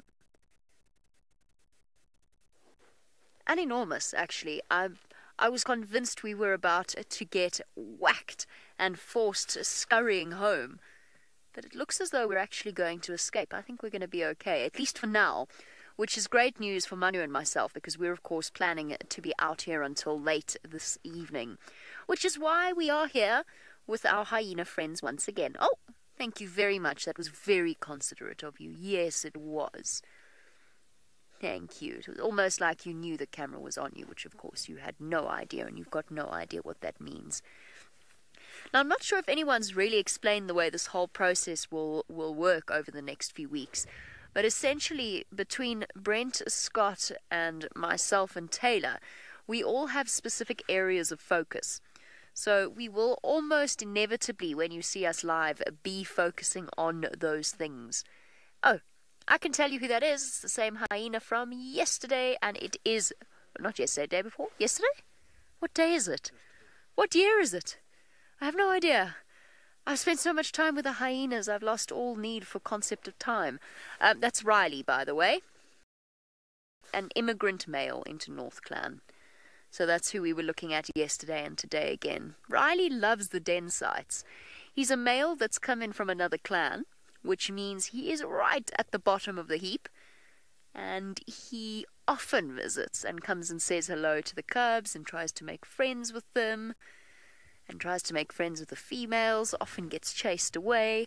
I feel sorry for Riley sometimes. He just wants to be part of the scene. Now, the reason that we're here and the reason that we rushed away from the lions earlier is simply because that, at the moment, the present moment, is my job. So we're spending as much time as possible with them, and since I didn't manage to find them where I expected to, which is where the researchers let me know they were hearing vocalizations, we've come back to the den, but... this is the best time to be at the den. You can ask Manu if you don't believe me, because Manu's been with me the whole time. And this is around about between now and 6:30 is when Waffles usually comes charging in.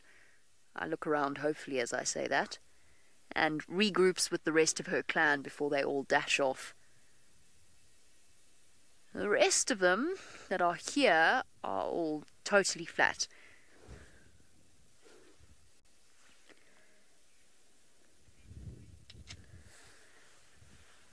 Miss Anon, who will forever remain anonymous, but presumably a miss. Miss Anon, LCS is Waffles' best friend. I think that's probably something that you read on the Michigan State University blog post. LCS is the lowest ranking female, I mean apart from her daughter Petra. LCS is the lowest ranking female. She's ancient, she's enormous, and she is Waffles' I don't know if I'd say best friend, but Waffles has often shown a kindness towards her and a gentleness and almost sought out her company. And the answer to whether or not they're still friends is, the truth is, I've never seen LCS. I look for her every time I see a group of North Clan members, and I've never seen her. I suspect, unfortunately, she might not be with us still, but I don't know. Now, LCS is actually named after the shape of a cut on her left ear. I'll leave you to work out exactly what it is. We stick with the abbreviation. So it's left, and then it's the shape of a cut out of her ear in letter C. And that is her name. Oh, we're up. Let's go over there. Let's go see what we've got over here. I think we've got Clever Girl. Oh, maybe not. That cub looks a bit young for pudding. And you guys are being sleepy. We'll come back to you. So, around here, which you can't really see at the moment, there is a massive deep lugger system. And that's basically their hangout spot pretty much every day. On the other side of that lugger system is a second den site. And I'm not sure if they've split into low rankers and high rankers, because I've only really, well, we saw Sloth Bear here, I suppose, which sort of counts against that theory. But I haven't seen Soup in ages, and I haven't seen Waffles in a couple of days as well. The big W, as we've taken to calling her. Morning, girl.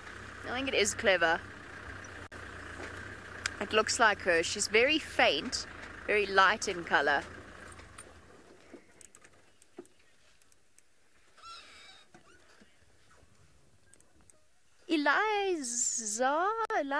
Megs, I'm sorry if I've got that wrong. Eliza, I've forgotten how to use my ears. You want to know when last the hyenas killed or ate? Oh, it's Soup. Ha!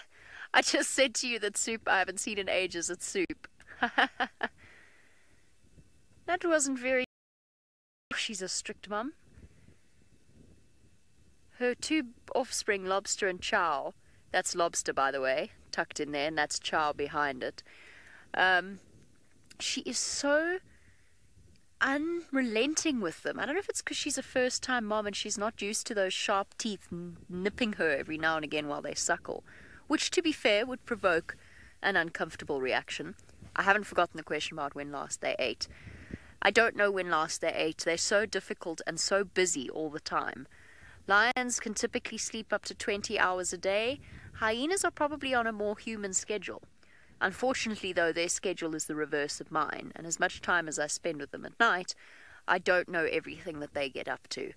So I suspect the efficiency, their way of hunting, their way of finding food, I suspect they probably hunted last night. They're not fat, though, so whatever it wasn't big. Oh, Chow.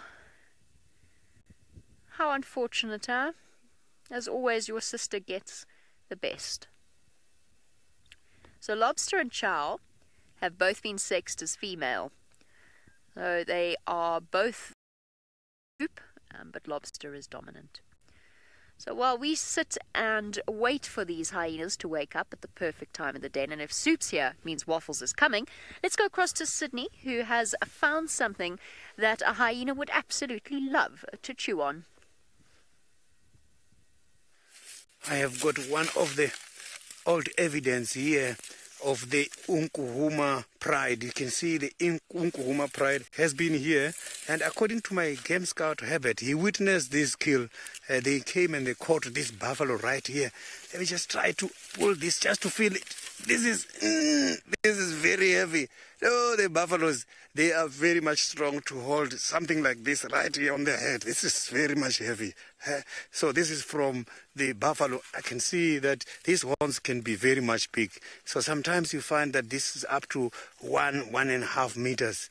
Yo, this is looking very, very beautiful. So, but here, if you look here, you can see something is happening here. Just check nicely. You can see there's some protuberance here coming out.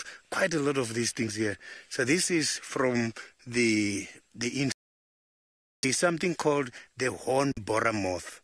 it becomes suddenly a butterfly. It has to go through a couple of different stages. Instance, when they are doing this is when there is larva inside. It's just that I cannot try and open any of these, because if this insect is hiding here, I will be disturbing. So they just come here and they borrow this kind of keratin.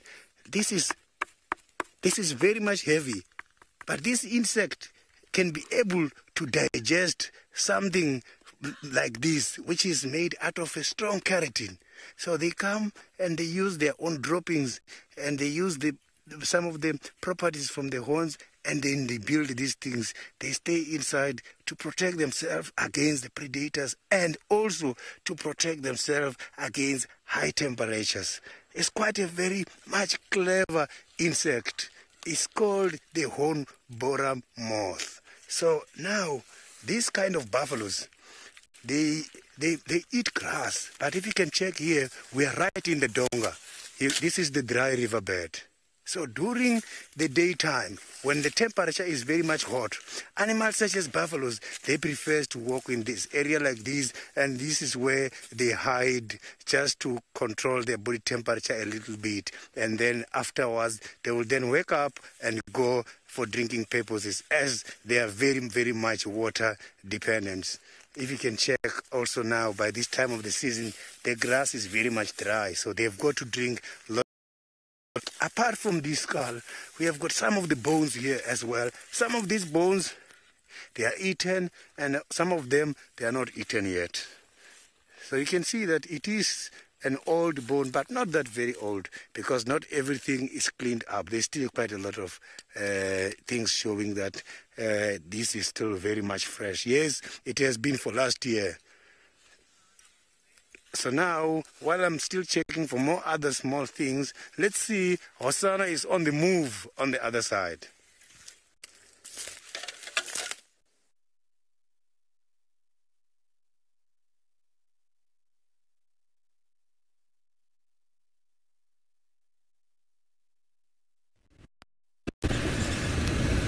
Well, sorry about whatever's going on.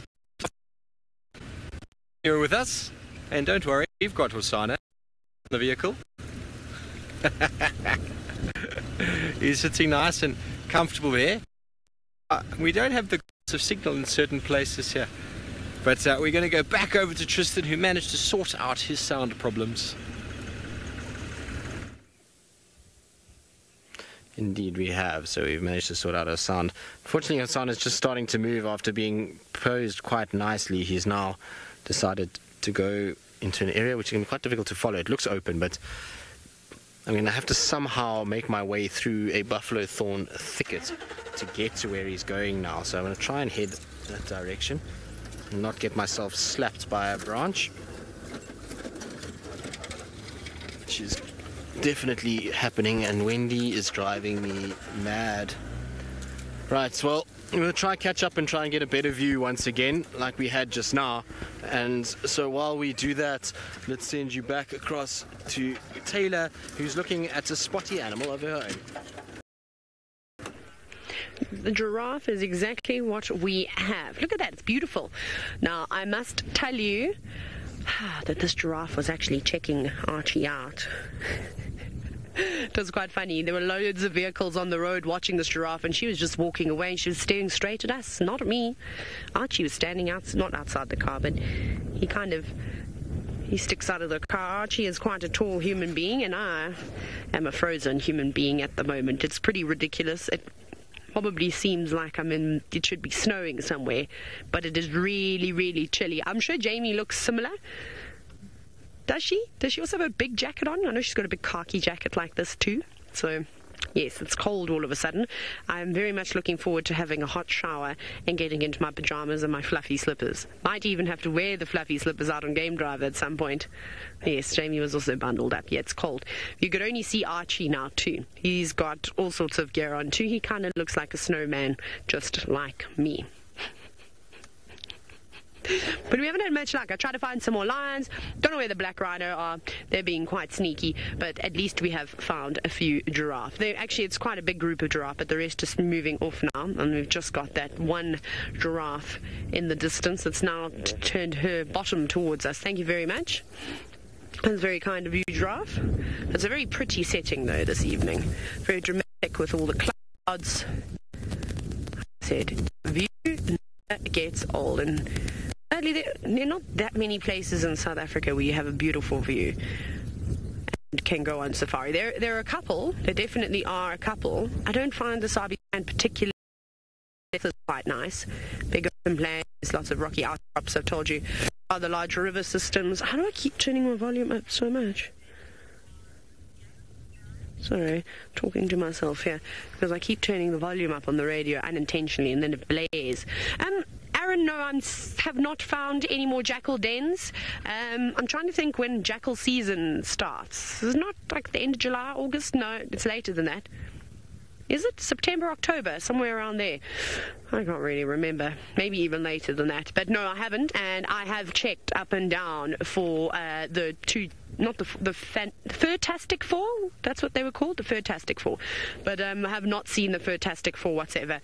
I'm sure that they've dispersed now. They were already quite old when we were watching them. They're, spending a bit more time on their own, foraging for themselves. So, I wouldn't imagine. I never thought I was ever going to see them again. I just have to go back and reminisce at all my pictures and videos and all the wonderful live segments we've done with them because we really were quite spoilt. In fact, I'm just looking around to see if maybe a black rhino is going to walk out the bushes because we are in black rhino country at the moment. Also leopard country, potentially, but I've not seen any. Anyways, somebody who is on the move and keeps you entertained all the time, well, Tristan does that too, but Hosanna does it better. Well, we are with Hosanna, and we figured out what his strategy is at the moment and why he's walking up to bushes the way he is. It's exactly what I thought.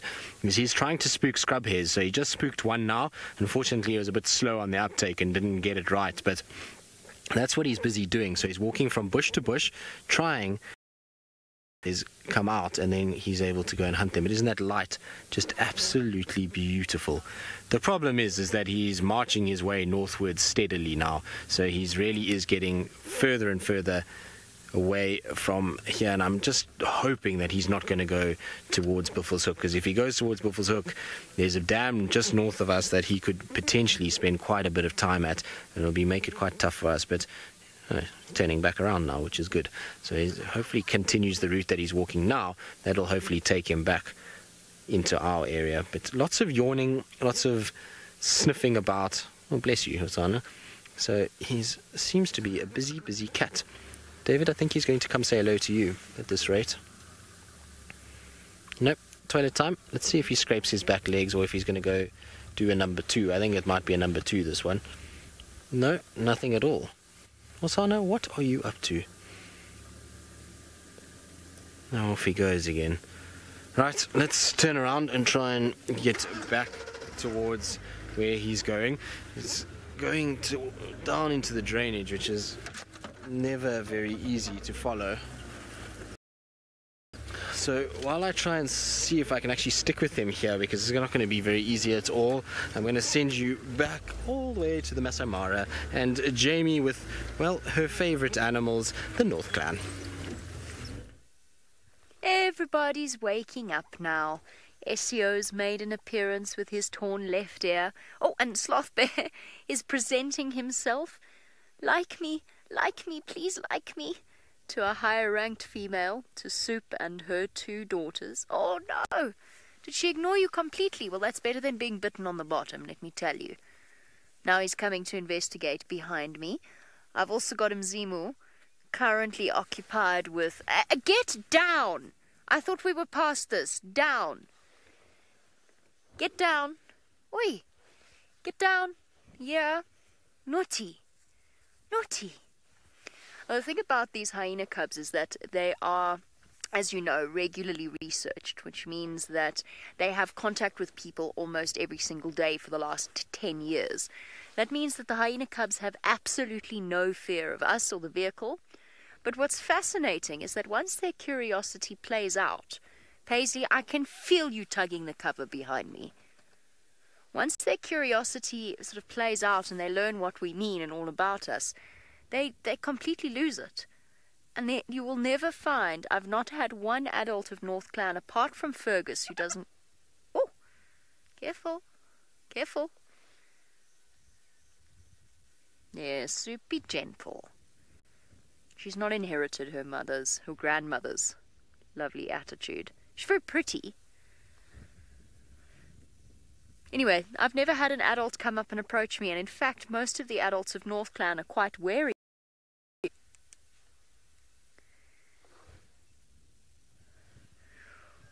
Ooh, Stacey, I have learned so much about hyenas in the past 4 months. Difficult to choose the most interesting one. I will tell you that they are the most exhilarating animal to follow at night. I never thought I'd say that, but they really are. You feel like you're running with the clan. We've had a few experiences where 1 minute we've been sitting at the den and the next we just go. And we don't go for a kilometer. We go for 5 kilometers. I mean, it's absolutely terrifying. You're driving on the pure faith, hoping you don't hit a hole, doing your best not to hit a hole in the ground. And they run on either side of you. What is that? And where did you get it from? It doesn't look like it came from us. Paisley. That is the most exhilarating thing I've ever seen. I can tell you that during their attacks, during a clan war, without giving too much away, they go completely silent when they do charge in. The fact that the males form such an important part, the natal males form such an important part, to the point that they could actually potentially lead a clan, has come as a revelation to me. I didn't realize that. Although most of them in this area, but in particular, will disperse. And their personalities. I've always believed that hyenas have individual personalities, but they really, really do. Now, to recognize all of them, I've actually spent hours staring at their photographs and then going through footage and testing myself, and then coming back and doing it again. And I still don't, the cubs with their fresh, fluffy coat of fur. No, don't do that. Do you know how many of our shots are occupied with hyenas cleaning themselves? Trying to find footage of hyenas not doing that is almost impossible. Here's something interesting. Lobster and chow are lying up against soup, and you can immediately see which one is dominant and which one is not. The cub that is tucked up along soup, so that one over there, that's the more dominant one. That's Lobster, who decided right at that moment to disengage herself. And with her bottom exposed to the elements, so to speak, is Chow. They're a bit big for that to really make sense, but imagine that they were smaller, and you could see how the hyena in Lobster's position, who's currently very restless, would have the best spot tucked up against Mum, and how Chow would be the more exposed one. Hi, girl. Pretty things. I know that not everybody, most people don't see the fascination in... Hello? Pudding? Pudding? What do you think you're doing? You don't even have your feet up against my thing. You've got your wrists on it. Honestly. Listen, if you pick Graham's stickers off the side of his car, he's going to be very...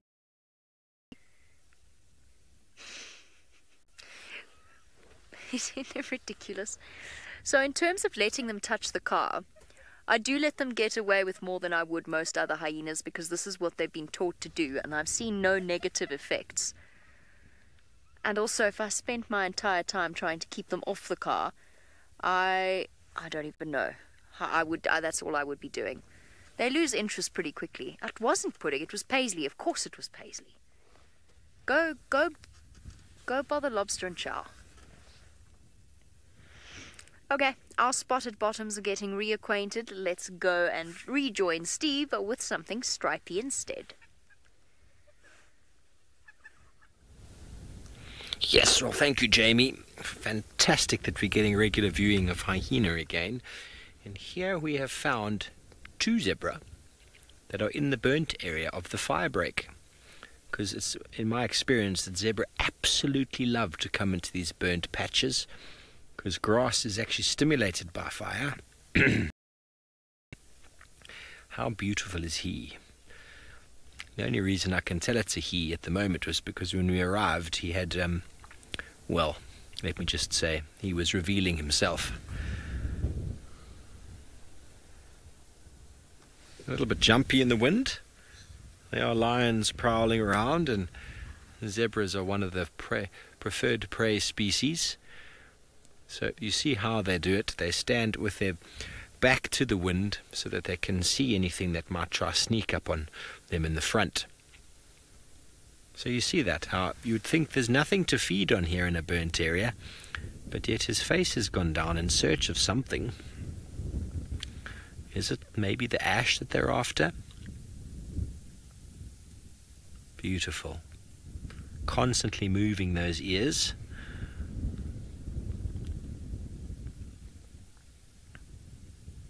Nice shot, Sens. So it's a question that I've been asked many times before, is how do you in good condition? You can't really look at the hind quarters like you do in most animals. And it's all got to do with the mane. The mane of hair on the back of the neck, if that is standing up straight and firm like that, well, that is in good condition. As soon as they start losing condition, that starts getting a little bit raggedy and a bit sort of falling on itself, should I say. And there we go. He's just decided to put himself in some better lighting for you.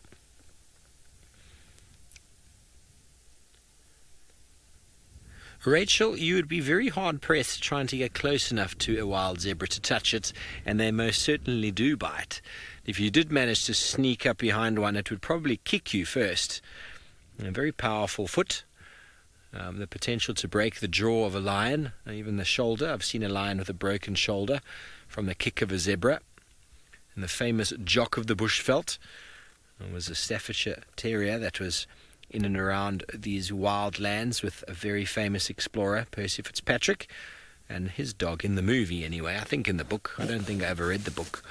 But in the movie, if you've never seen it, ladies and gentlemen, you should do it.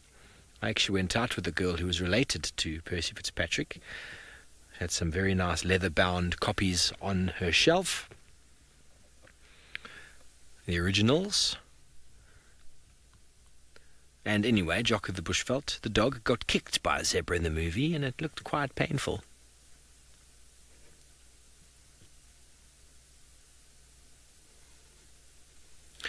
Ramping bull elephant, you want to know about a zebra's brain size and if it's the same as a horse? Well, I'd assume it. Oh, he's having a scratch.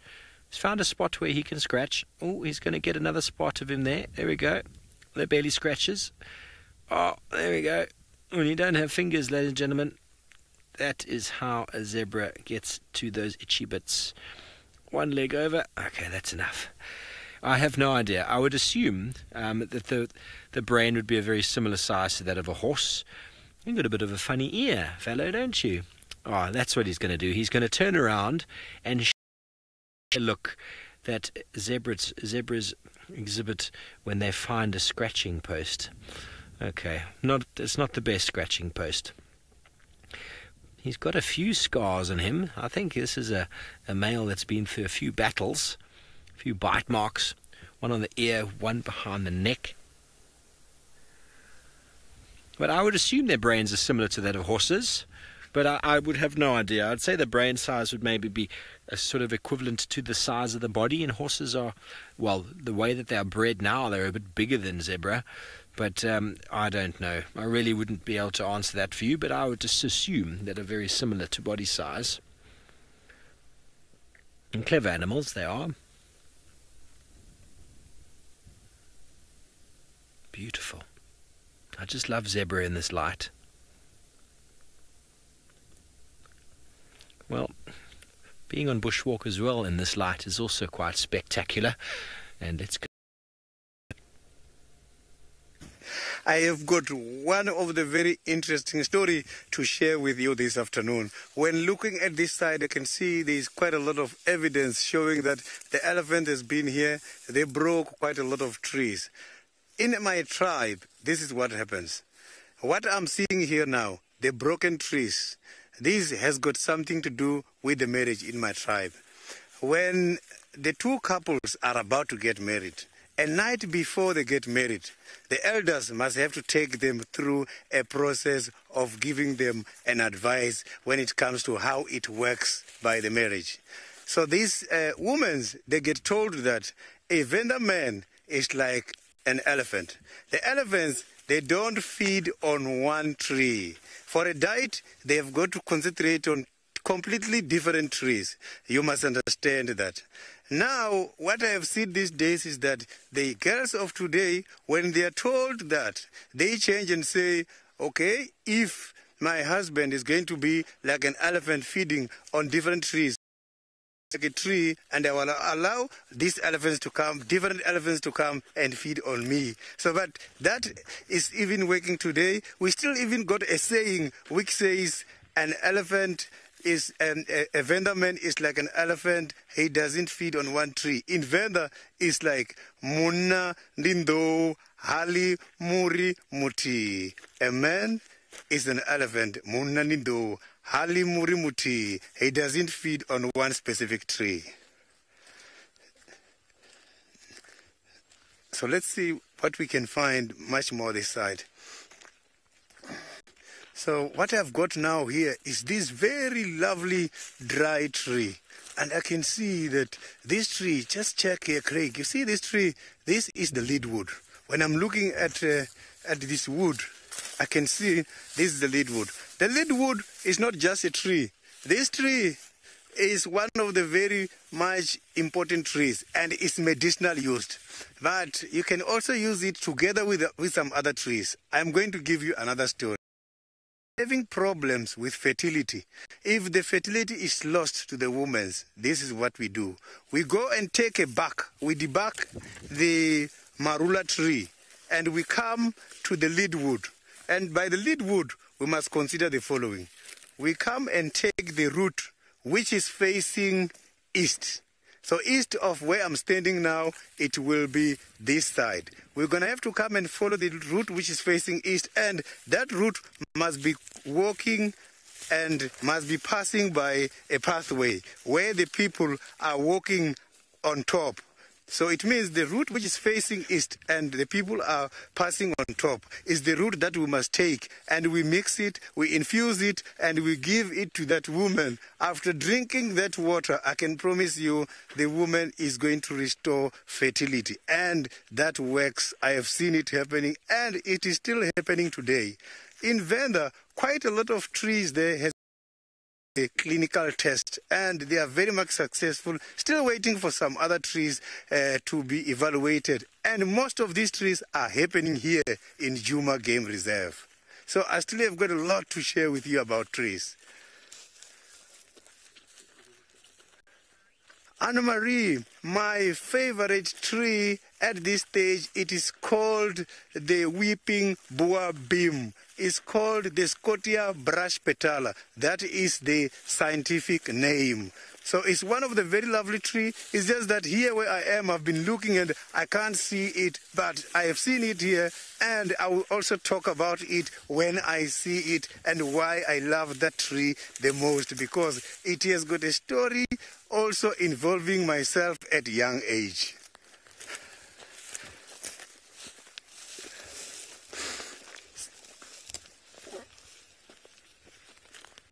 Nothing is happening here. It looks very much quiet now. Maybe only the nocturnal insects are going to start to wake up now. But some of them, they do both nocturnal and diurnal life, like our ants. They don't sleep. So ants, we're still going to see them at night.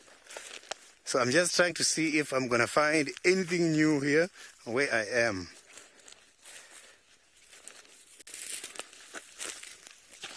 Even the tracks are very much difficult here where I am.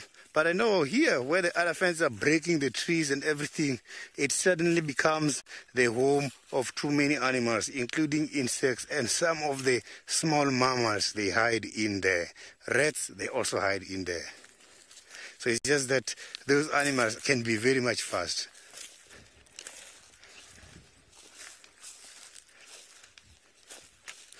So this is from the elephant, and here I can see it's not an old elephant. If you look at this, the size of this dropping, you can see that it was not a very big elephant. So maybe it's an elephant which is about 2-3 years old. Considering the size, I can take a guess at approximately 2-3 years. Also, when looking at what this elephant is eating, there is no hard materials here. So now, while I'm going to look for these other things, let's see what Steve is having on the other side. Yeah, well, we just had some Franklins having a boxing match. There they are. Cokie Franklins, 2 males, having a proper fight. This is their patch. Oh, we just missed it. Maybe they're going to have another go. There he goes, disappearing. Maybe we just go back a bit. They didn't even care. We were driving right past, and they're having a proper fight. I've never seen them fighting before. Access to females, perhaps, or access to these feeding grounds. Where have they gone? They're in there somewhere.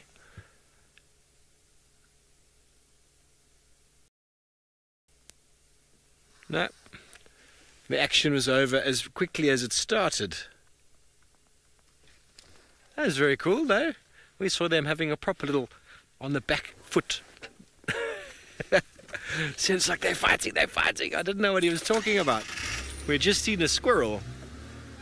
So, anyway, that was fun. No doubt the one overstepped his mark and he's been put in his place. And he will walk off and they'll just let it go. Like ducks and geese, they might interfere with each other for a moment and then they flap their wings and they let it go. We, on the other hand, we'll have an argument with someone and we'll let it grow and boil up inside of us for months and weeks and years. Some people have got vendettas with other people for years, and how unnecessary is that? Okay, I win the fight, you win the fight, let it go. In the moment, done and dusted. Okay, well, we're going to continue on the sunset, and in the meantime, let's go to Tristan, see if he can find Hosana.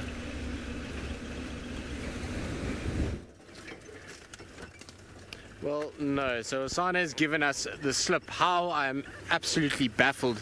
We had him standing on a bank, and then we got round through a bush, and as we got to the other side, he was just magically gone. And there wasn't exactly thick on either side of where he was standing, but I have no idea where he's gone from there. So I'm just trying to do loops around, but it's getting more and more likely that I'm not going to find him again, because the time is now getting quite long since I last saw him, and the way that he's been moving, it's very difficult to know which way he actually went. We've done loops around, and now I'm just trying to get bigger and bigger with our loops in case he's gone a different direction. It's just, I don't see any sign of him at all.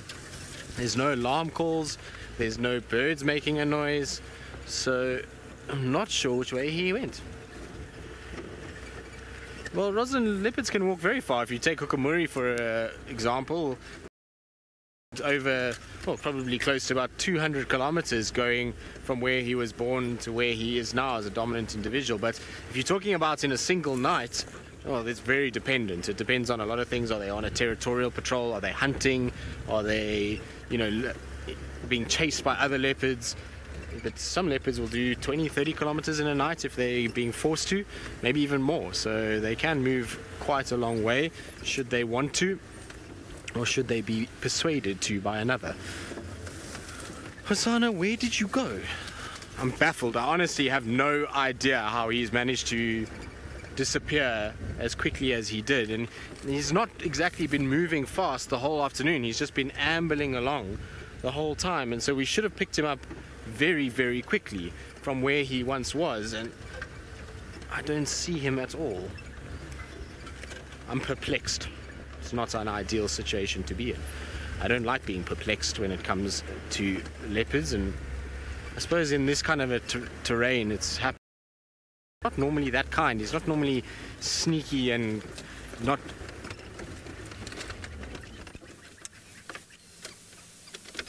Okay, I can hear some birds alarm calling right here. So I wonder if he isn't somewhere in this vicinity. There were some francolins, a few birds going crazy. So I'm just going to get back onto this little 2-track that takes me around to the old hyena den, see if he hasn't gone to that termite mound. And while I do that, it sends you back across to Taylor McCurdy, who's admiring the view in the Masai Mara, and I believe it's a beautiful sunset. Well, first, we're looking at an animal that sees a view than more of the other animals, but look at them, they even are cowering down towards the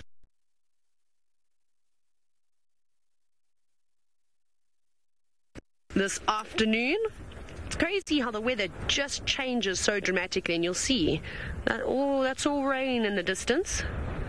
All those dark patches, some big rain. I think we're lucky, we've missed, completely blown it away. There's some of the Angama guides on their way home, climbing the escarpment, which we will be doing shortly too. It is so beautiful up here.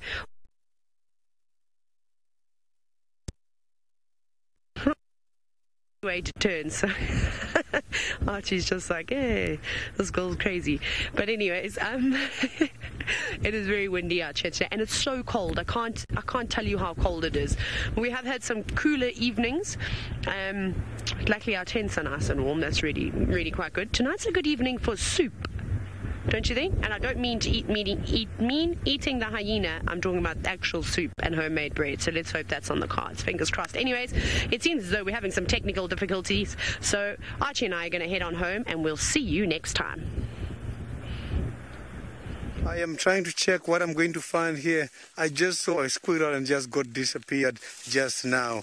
And some of those animals, such as the squirrels, they are very much important animals. We also check them a lot. When the squirrel is feeding, this is what you must do. You must check. They don't just feed. They first taste the eat. If the food is poisonous, they leave it. But if by any mistake they ingest poison, this is what they are going to do. They will climb down very quickly and come and get the soil. And they will eat the soil. And after eating that soil, they are going to make sure that the digestive system is going to work very slowly so that it does not absorb the poison. And that is how they manage to get rid of the poisons. Now, the hairs for the squirrels, we use them. The squirrel's hairs, you can use them as an antibiotic, but also for in case if you ingest poisonous or toxic stuff by a mistake, what you must do is you must have to be able to eat those hairs and get them to the stomach so that they can assist you when it comes to fighting against the toxic substance you have eaten. It works very well, and it does even make sure that the poison is out. So the squirrels, why they've got to come down and eat this soil is because squirrels, it's a pity that their digestive system cannot be able to throw up. They only take in, they can't take back. That's why they have got a mechanism to fight against the toxic substances. So now, let's see, maybe we're going to find something. It's just that squirrel just decided to run away. We should have seen it. It was going to be very much interesting to see it.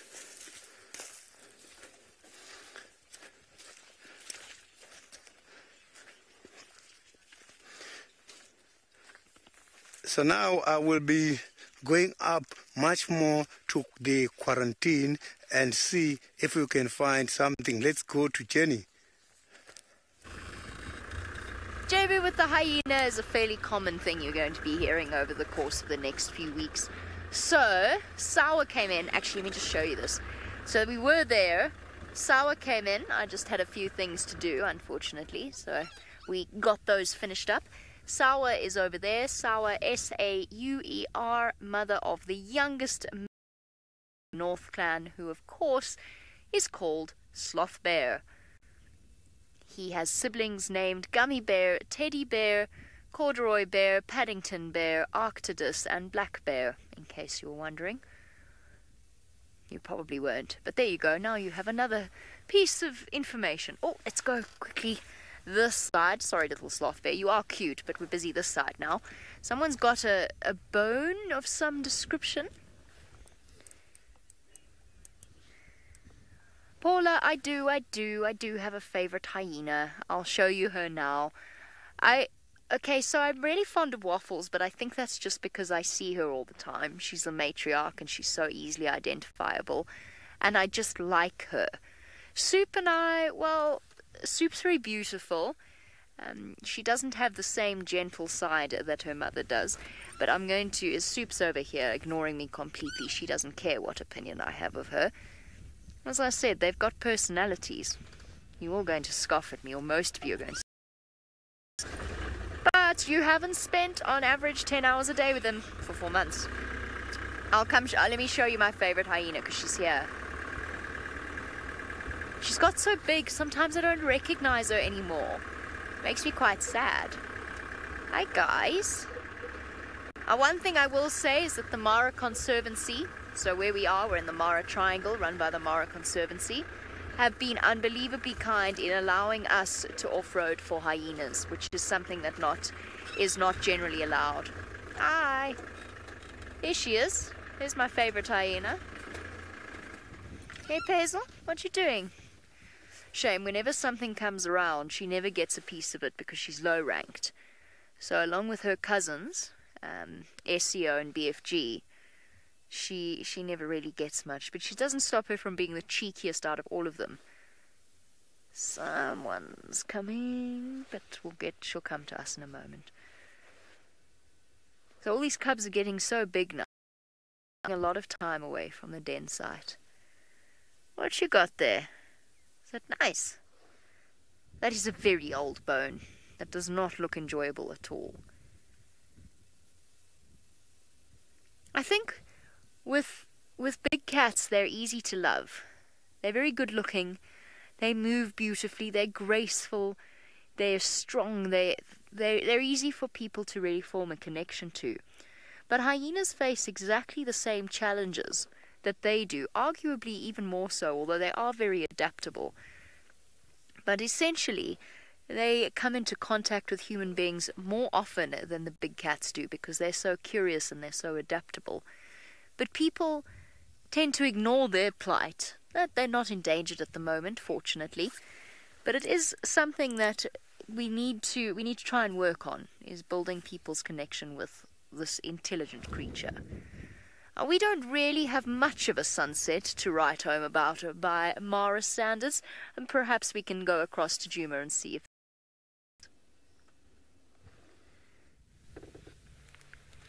Well, it would not be a day without a sunset.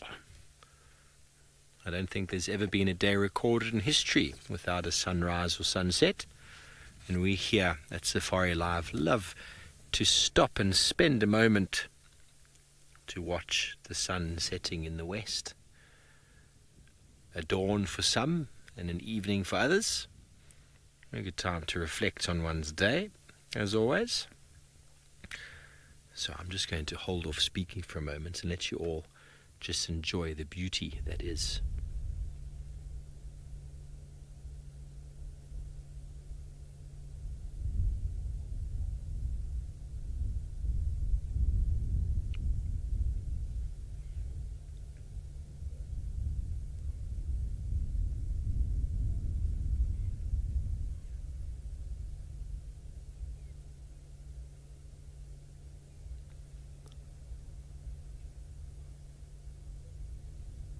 Wowzers and beautifuls and wonderfuls indeed, folks. The sun is setting there behind the Drakensberg mountain. The escarpment to our west, it creates the Highveld. And it's amazing how quickly it sinks behind there.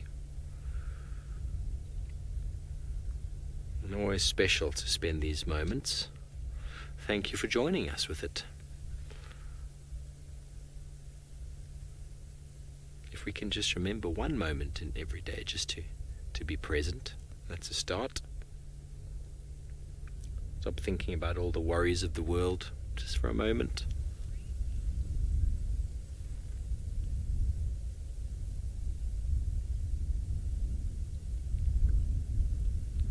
What a time to be alive indeed makes.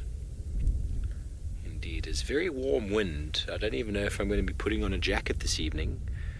But with this warm wind coming from the west, it's come from inland, so basically from where the sun is set, so that's why it's so warm.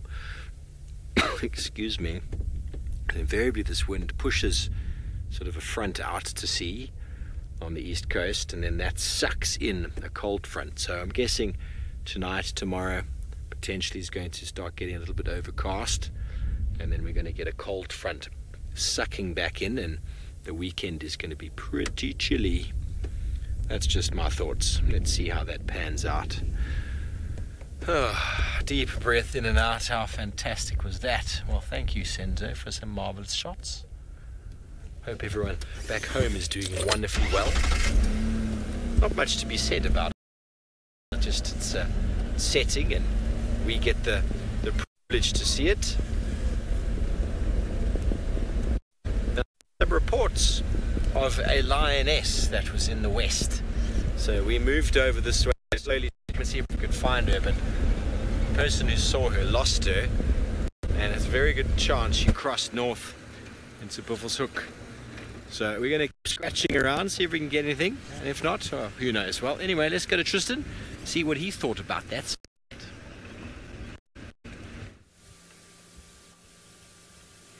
Well, I'm just sitting very quietly listening out in case there's some alarm calls from where Hosanna potentially could have been. That's where we lost him.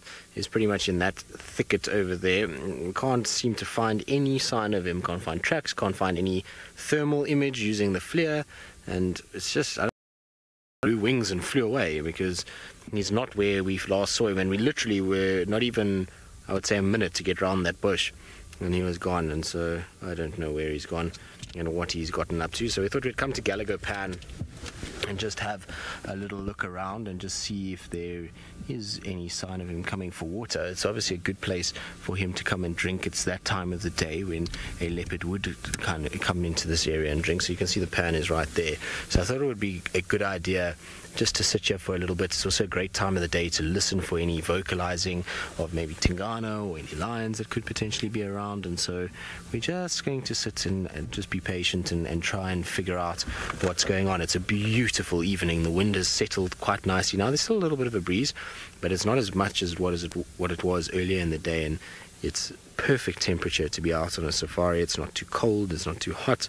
It really is a beautiful day. And so where that light patch is in the center of screen next to the dead tree, that's where we lost him, around there. So it's not far. I mean, it's probably 200 meters from the pan, 300 meters that he has to walk to get into this area. Okay, well, while we sit and just listen out a little bit longer, see if he does arrive at the pan, let's not send you anywhere, because we're going to send it straight to me, because Megs is using the wrong radio. So we'll wait for Megs to get the right radio, and then we'll send you across to Sydney, who I'm sure is on his way home to finish up his bushwalk. I am right here next to the dam. I was hoping to find something interesting, but I can see that nobody is here. There was only few birds. They just got away just now. They were having just a last drink. You know, these birds, they feed on quite a lot of seeds and this kind of seeds, they need them to come and drink because they are very much hard. They are not moisturized. So I just saw some doves here, and these kind of birds, the doves, how they drink is very much interesting. Some other birds, they drink like this. They collect water and they must have to face up and hold back. But when it comes to these doves, how they drink, they can be able to drink and swallow when they are facing down. Other birds, they cannot do it while facing down. So the doves are very much. And now this is becoming, we are heading towards the end of my walk now, and it's becoming interesting. The sun is going down. It's a pity that I am leaving, but we will talk again tomorrow. I will be with you tomorrow again.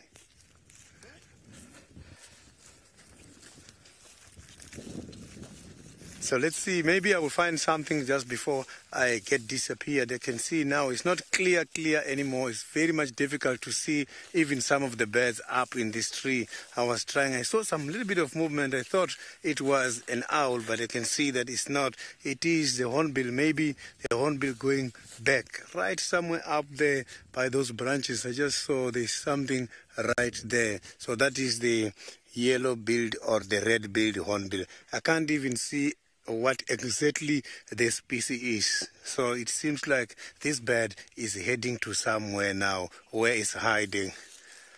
So go to Jenny, it's got hyena.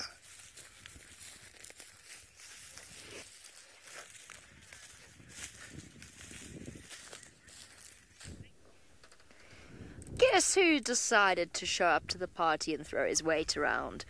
That is Ferg, son of Waffles, and therefore the third highest ranked hyena in North Clan after his brother Hershey, and the only reason Hershey's higher ranked than he is because Hershey's younger.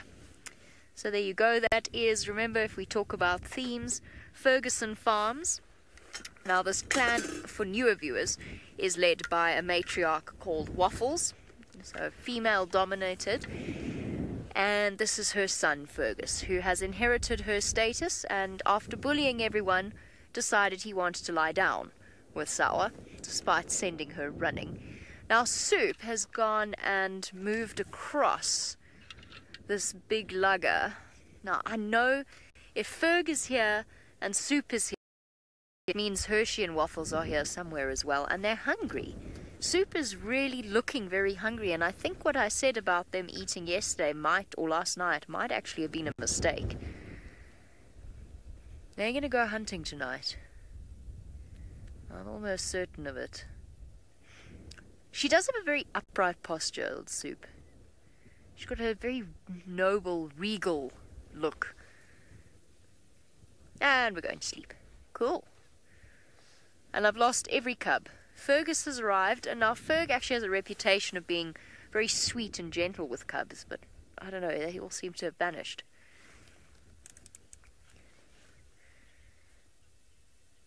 Absolutely, Cantrell.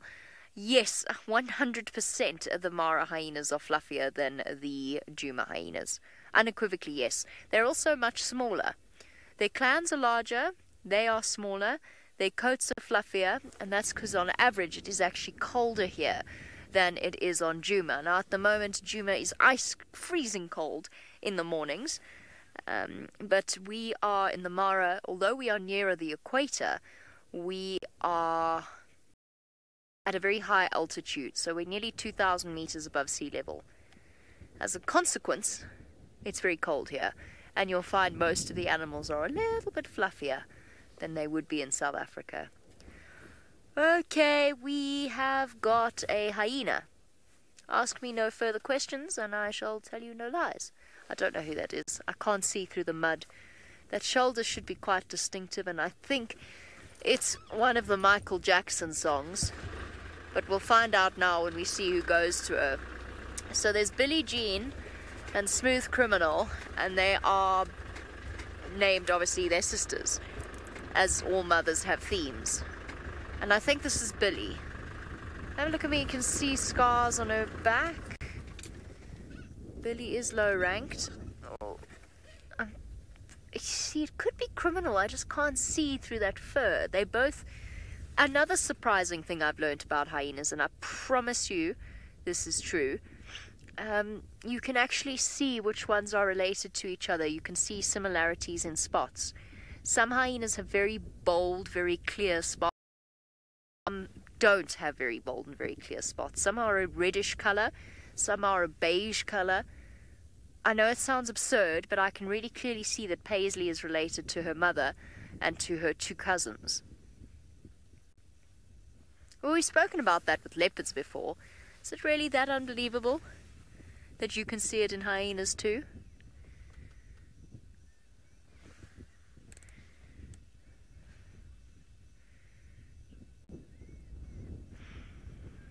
Now, Yvette, if we have a look at the cubs, you can see a nice comparison between a... how old is that cub? About a year-old cub and a 6-month-old cub, sloth bear and whoever on earth that is, I have no idea. And you want to know how long they keep that fluffy coat for. For the next, I would say the next 6 months to a year. So once they reach 2 years old, their fur starts to become the sort of fur of an adult hyena, but it's not this long, stringy, fluffy, I don't even know how you'd describe it. I mean, their coats really are ridiculous at this age. So Sloth Bear's nice and easy. You can clearly see it's him. But the individual at the back, its spots are almost obscured by the fluffiness of its coat. They become really difficult, especially for me, where some of the photographs that I have, which I'm deeply grateful for, are of them when they were still very small. Where did the rest of those cubs go? Oh, they're hiding. Okay, now, Fergus, go and fetch your mother. I wonder how our cameraman on Juma feels that he has a hyena that shares... Well, admittedly, our cameraman on Juma's full name is not Ferguson Farms, as far as I know. But I wonder how he feels sharing a name with a spotted hyena in the Mara. That is Billy. Yeah, sometimes it helps just to have both sides. Ah, Megs tells me that Ferg isn't working today, so she can't check and see how he feels about it. I'm sure deeply, deeply honoured. Of course. Everyone wants to be named after a hyena. Especially one called, I don't know, Soup, or LCS, or Waffles. For our newer viewers, I didn't name them, by the way. They are names given by the Michigan State University Mara Hyena Project, and they are the reason that we have access to all of this information, which is incredible. And so we sit and so we wait for the big W to show her face. Let's go and see what Steve is looking for out in South Africa. Thanks, Jamie. I think you absolutely love those names, though. I can't wrap my head around all of them. The other day we were watching a few videos for the up-and-coming show, and I think you mentioned the word Ferg, and we all laughed quite loudly. I don't know if Ferg was paying attention, but we all laughed very loudly. It was funny. It was very funny. I still haven't got my head around that whole naming thing and how it'll work, but I'll get there. I'll get there. I'm glad Jamie's got her head wrapped around it. Waffles. Every time we hear that name, I just laugh. And Soup and clam chowder. It's really hilarious. Anyway, so here's a very prominent game path all the way up to the northwest. Sydney's damp. Always good to check these paths. There's no sign of that lion. There's a lioness, by the way. And I never got a look at her. It was a landowner who saw her, so I didn't see her. But a lioness on her own normally means potentially a denning lion, a female with cubs somewhere. But we don't know who she is. I don't know who she is. Maybe Telemati Pride? Hazard a guess? Position or the area she's been seen in? Have to ask Tristan a little bit later what he thinks, who she might be. But I do miss seeing lions on the property. Watching them from it was very, very cool.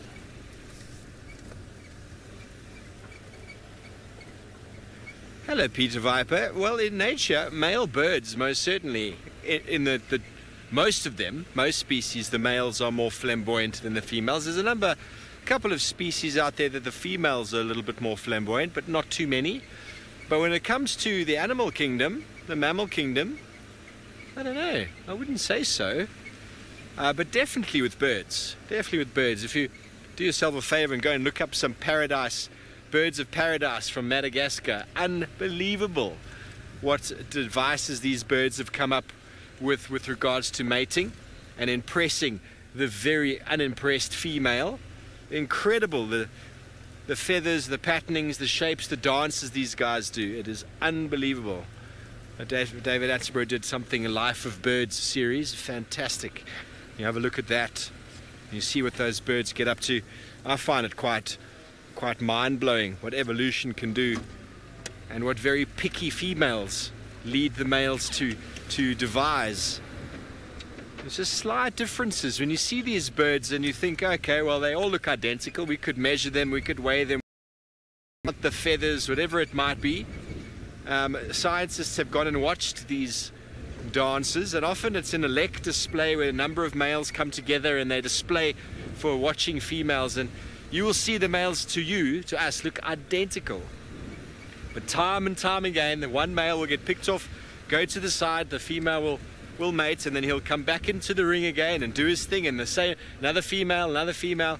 The same individual gets selected again and again, but to us, to our mind, we don't see the differences. So I always thoroughly enjoy the bird kingdom.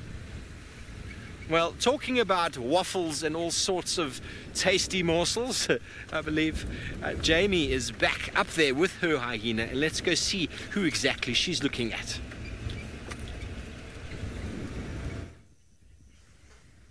This isn't waffles, this is paisley, and this is a surprise I've been keeping under my sleeve. I haven't perfected it. Hey, what is that? That doesn't look good. Paisley! That's a piece of the gaffer tape we wrapped around it. That is the cub cam, and the color balance obviously wasn't right because Manu's showing it to you on my monitor. The first time we used cub cam, Paisley, now you've left it over the cover. The least you could have done was taken it off. It's a little camera that we've got welded bars up against the front of the bull bar. And when they come up to investigate, that's what they go and sniff, but they can't actually get the camera itself. Well, that's what I thought the first time.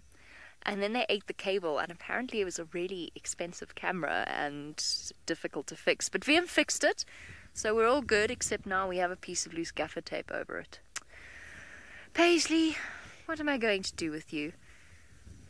So unfortunately, we don't have infrared lights with it. Well, we do. We have an ME20 with infrared lights, a camera for filming at night, but we don't have an extra set of infrared lights so that we can continue with this camera. So once it starts to get a little bit dark, we're going to struggle to be able to show you these things. I can just hear Paisley hitting her head on my car.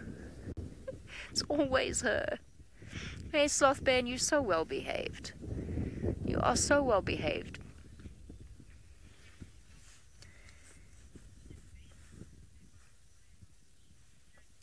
Shaggy dog! Hyena males have their own hierarchy. Hyena males born into the clan inherit their mother's hierarchy. So wherever she sits, like for example for Slothbear, his mother's a mid-high ranker, which makes him a mid-high ranker, obviously. Higher ranked than the rest of his siblings because he's the youngest. Once hyenas reach around 2 or 3 years of age, they generally disperse away from the clan and they move to a new clan, at which point, no matter what their previous status, they are sent right to the bottom of the hierarchy. So they go right to the bottom. Look, there's some never given absolute rule with hyenas, but generally speaking, the newest arrival in a group of immigrant males will be the lowest ranker. No. I've got big friendly giant behind me trying to... Look, I've been wrapping the covers all the way up, but they haven't done this in so long that I really thought we were past this stage.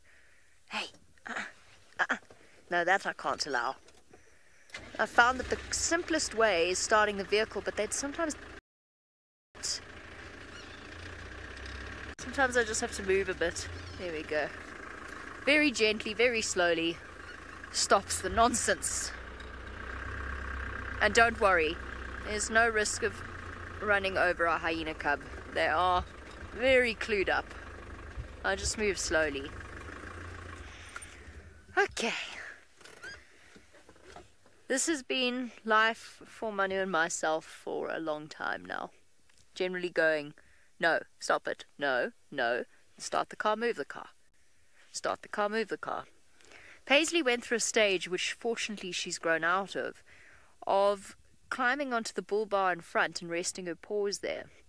And then I'd move the car and she'd just walk on her hind legs. But as I said, not one North Clan member as an adult demonstrates that same behavior. What's that? It's a Thompson. It's a Thompson's gazelle, yes. Go on, fetch it. They'll start hunting at around about, or hunting is a strong word, they'll start participating of a hunt at around 8 months old. They become curious, they follow the adults, I've seen them a few times at hunt sort of situations. They don't actually have much to contribute. The reason being that their jaws, their bone-crushing jaws that hyenas are famous for, do not fully develop until they are 2 years old, or at least the muscles do not. So they've got all the instincts. Watching a group of Thompson's gazelle, for example, but no real ability. Oh, she's pregnant. That Tommy is massive, absolutely enormous. We've started to see the first few baby Thompsons as well, which is my favorite time of year. Okay, North Clan, where are you leading us to next, now that you've pulled a strip of tape in front of my camera?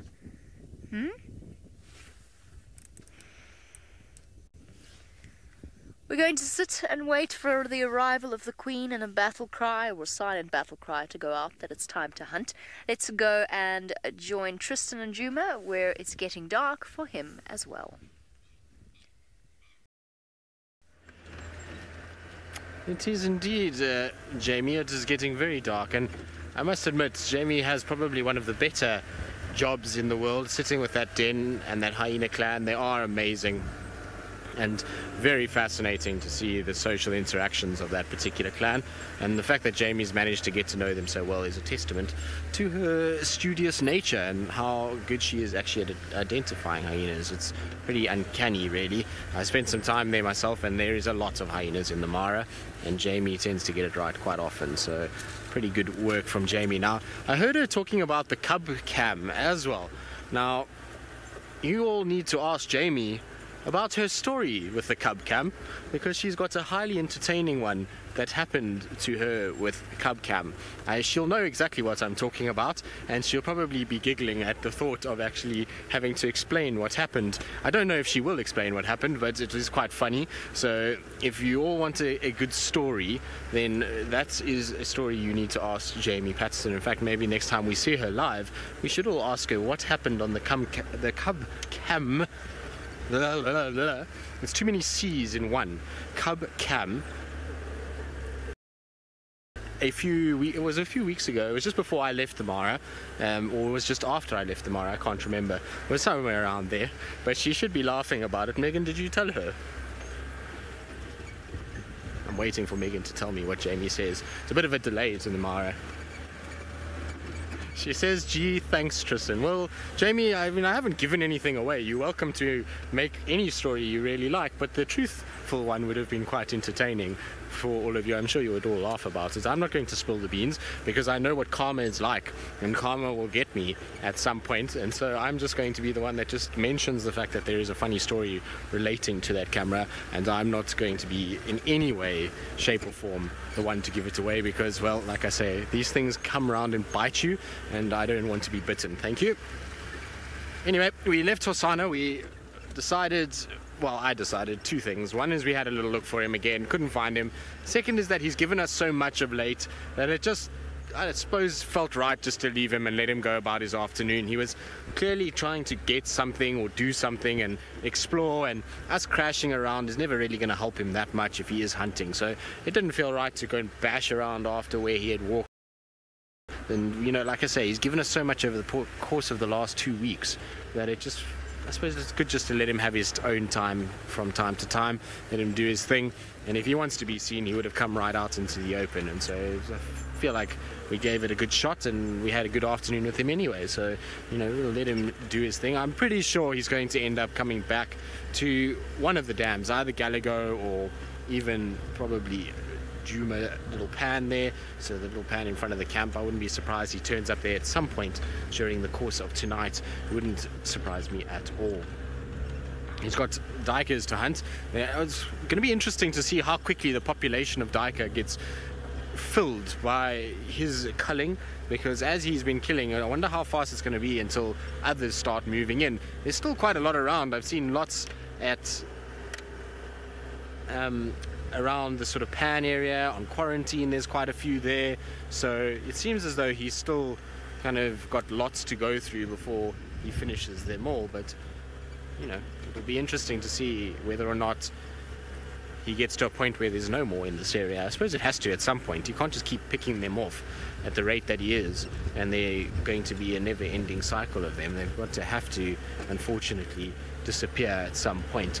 Now, I've just come onto quarantine because I'm trying to find out jackals. So I'm trying to look for the 2 jackals that are around here, so hopefully we'll get a bit lucky. There's also the honey badger that apparently has been seen a few times in this area, so I'm going to have a look for those. While I do that, let's send you back to spotlight out and is shining about. Yes, now I want to find a honey badger. Every thought I had in my head moments ago is gone, Tristan. Gone. Honey badger, wait. We saw some tracks this morning, but it was just such a bumper show that it was impossible to talk about them. So, yes, we could find one. I would love to find one. Bear in mind, I'm probably going to do a backward somersault in my chair if we do find one, because I have not seen one yet in the Sabi Sands. So that would be great to see. And yes, we got those jackal on the drone the other morning. Managed to get James there. They were sitting in the open. Nice to see them. Fergus actually sort of looked, he was flying the drone. He's like, they look like jackal. And I was like, yeah, they could be jackal. And James went in and, in his very regal voice, told us they were indeed jackal. You can imagine. We were quite excited. We don't see jackal very often around here. Might be because leopards like to eat them, perhaps. Kathy, you'd like a bush baby? Oh, well, we will keep our eyes peeled for the bush baby. If we want a bush baby, then we're going to have to go down this way. That's my thoughts. Staying up on the top here will not provide a bush baby. They tend to be more down in the drainage lines. There's more trees, more activity, more gum and sap, and also more sort of things for them to sleep in during the daytime. There's not too much cover up here on the slope with regards to the trees, and also moisture from the trees down in the baseline a little bit more prominent than the ones up here. They have quite a sort of fetish for acacia trees, gum trees. Used to find lots of them up in the fever tree forest up in the northern Kruger. It's a magnificent area up there. It's about 17 kilometers of just fever trees. Magical. You feel like you're in a fantasy movie when you go in there, and it abounds with bush babies who like to gnaw open the bark and feed on the sap that comes out. And I've done that a few times, but it's got no flavor at all. No flavor. So it's like maple syrup without the maple. I don't know, without the sweetness. Just this bland goo. Well, at least it's not bitter. You've seen me eat all sorts of nasty things. And the bush babies absolutely love it. Absolutely love it. Okay. Well, I think Tristan's just on that side over there, on the quarantine side. He's probably sitting very still at the moment, listening out for any movement and alarm calls. Let's go see.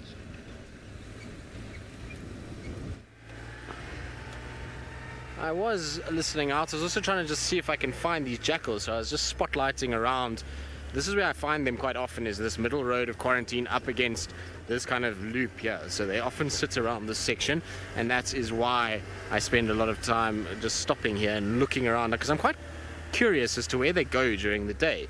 I want to know whether they go into a den or they're in a thicket or what is happening with our jackals. So that's why I spend a little bit of time in this area. Now, apparently Jamie says that I can retell this story to all of you because, well, we're not going to be going back to her, and she says that she would rather I say it anyway. And basically what happened is the cub cam is in a very low angle, in a low place, and a place where, well, very nice for cubs, obviously in front there. Now Jamie forgot completely that the cub cam had been installed. And what happens in the Mara is that you spend a long time out in the Mara, and that means that you get a little bit in need of going to the bathroom.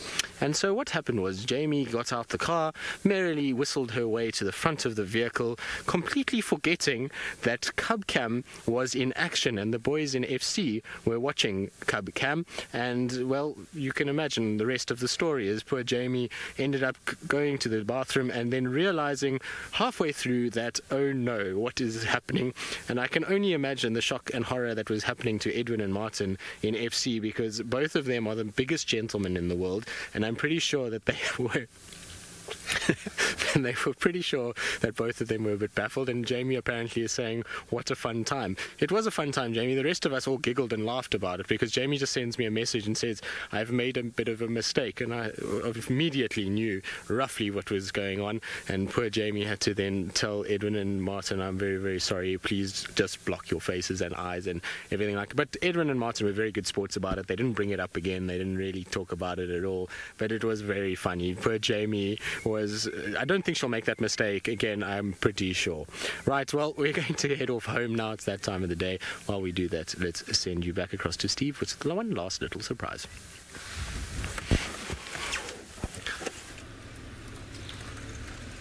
Yo, I haven't found a bush baby, but we're down in the bottom, down in the depression now. The temperature has dropped a degree, but it's still very nice. Has not been a cold day. And I got James to come sprinting with me. That's the highlight of my day. It was very good. Very, very good. We both. But it has been a really nice afternoon out today. And thank you for joining us, one and all. And from the SafariLive team, from myself, Senzo, Tristan, the Mara back up there doing their thing. Scott made a brief appearance. Jamie, thanks for the hyena, and Taylor doing her absolute best. Thanks from all of us this side, including FC. We're going to be live and bright and on show tomorrow morning. So we'll see you then. Have a beautiful evening. Thanks for the feedback. Good night. See you then.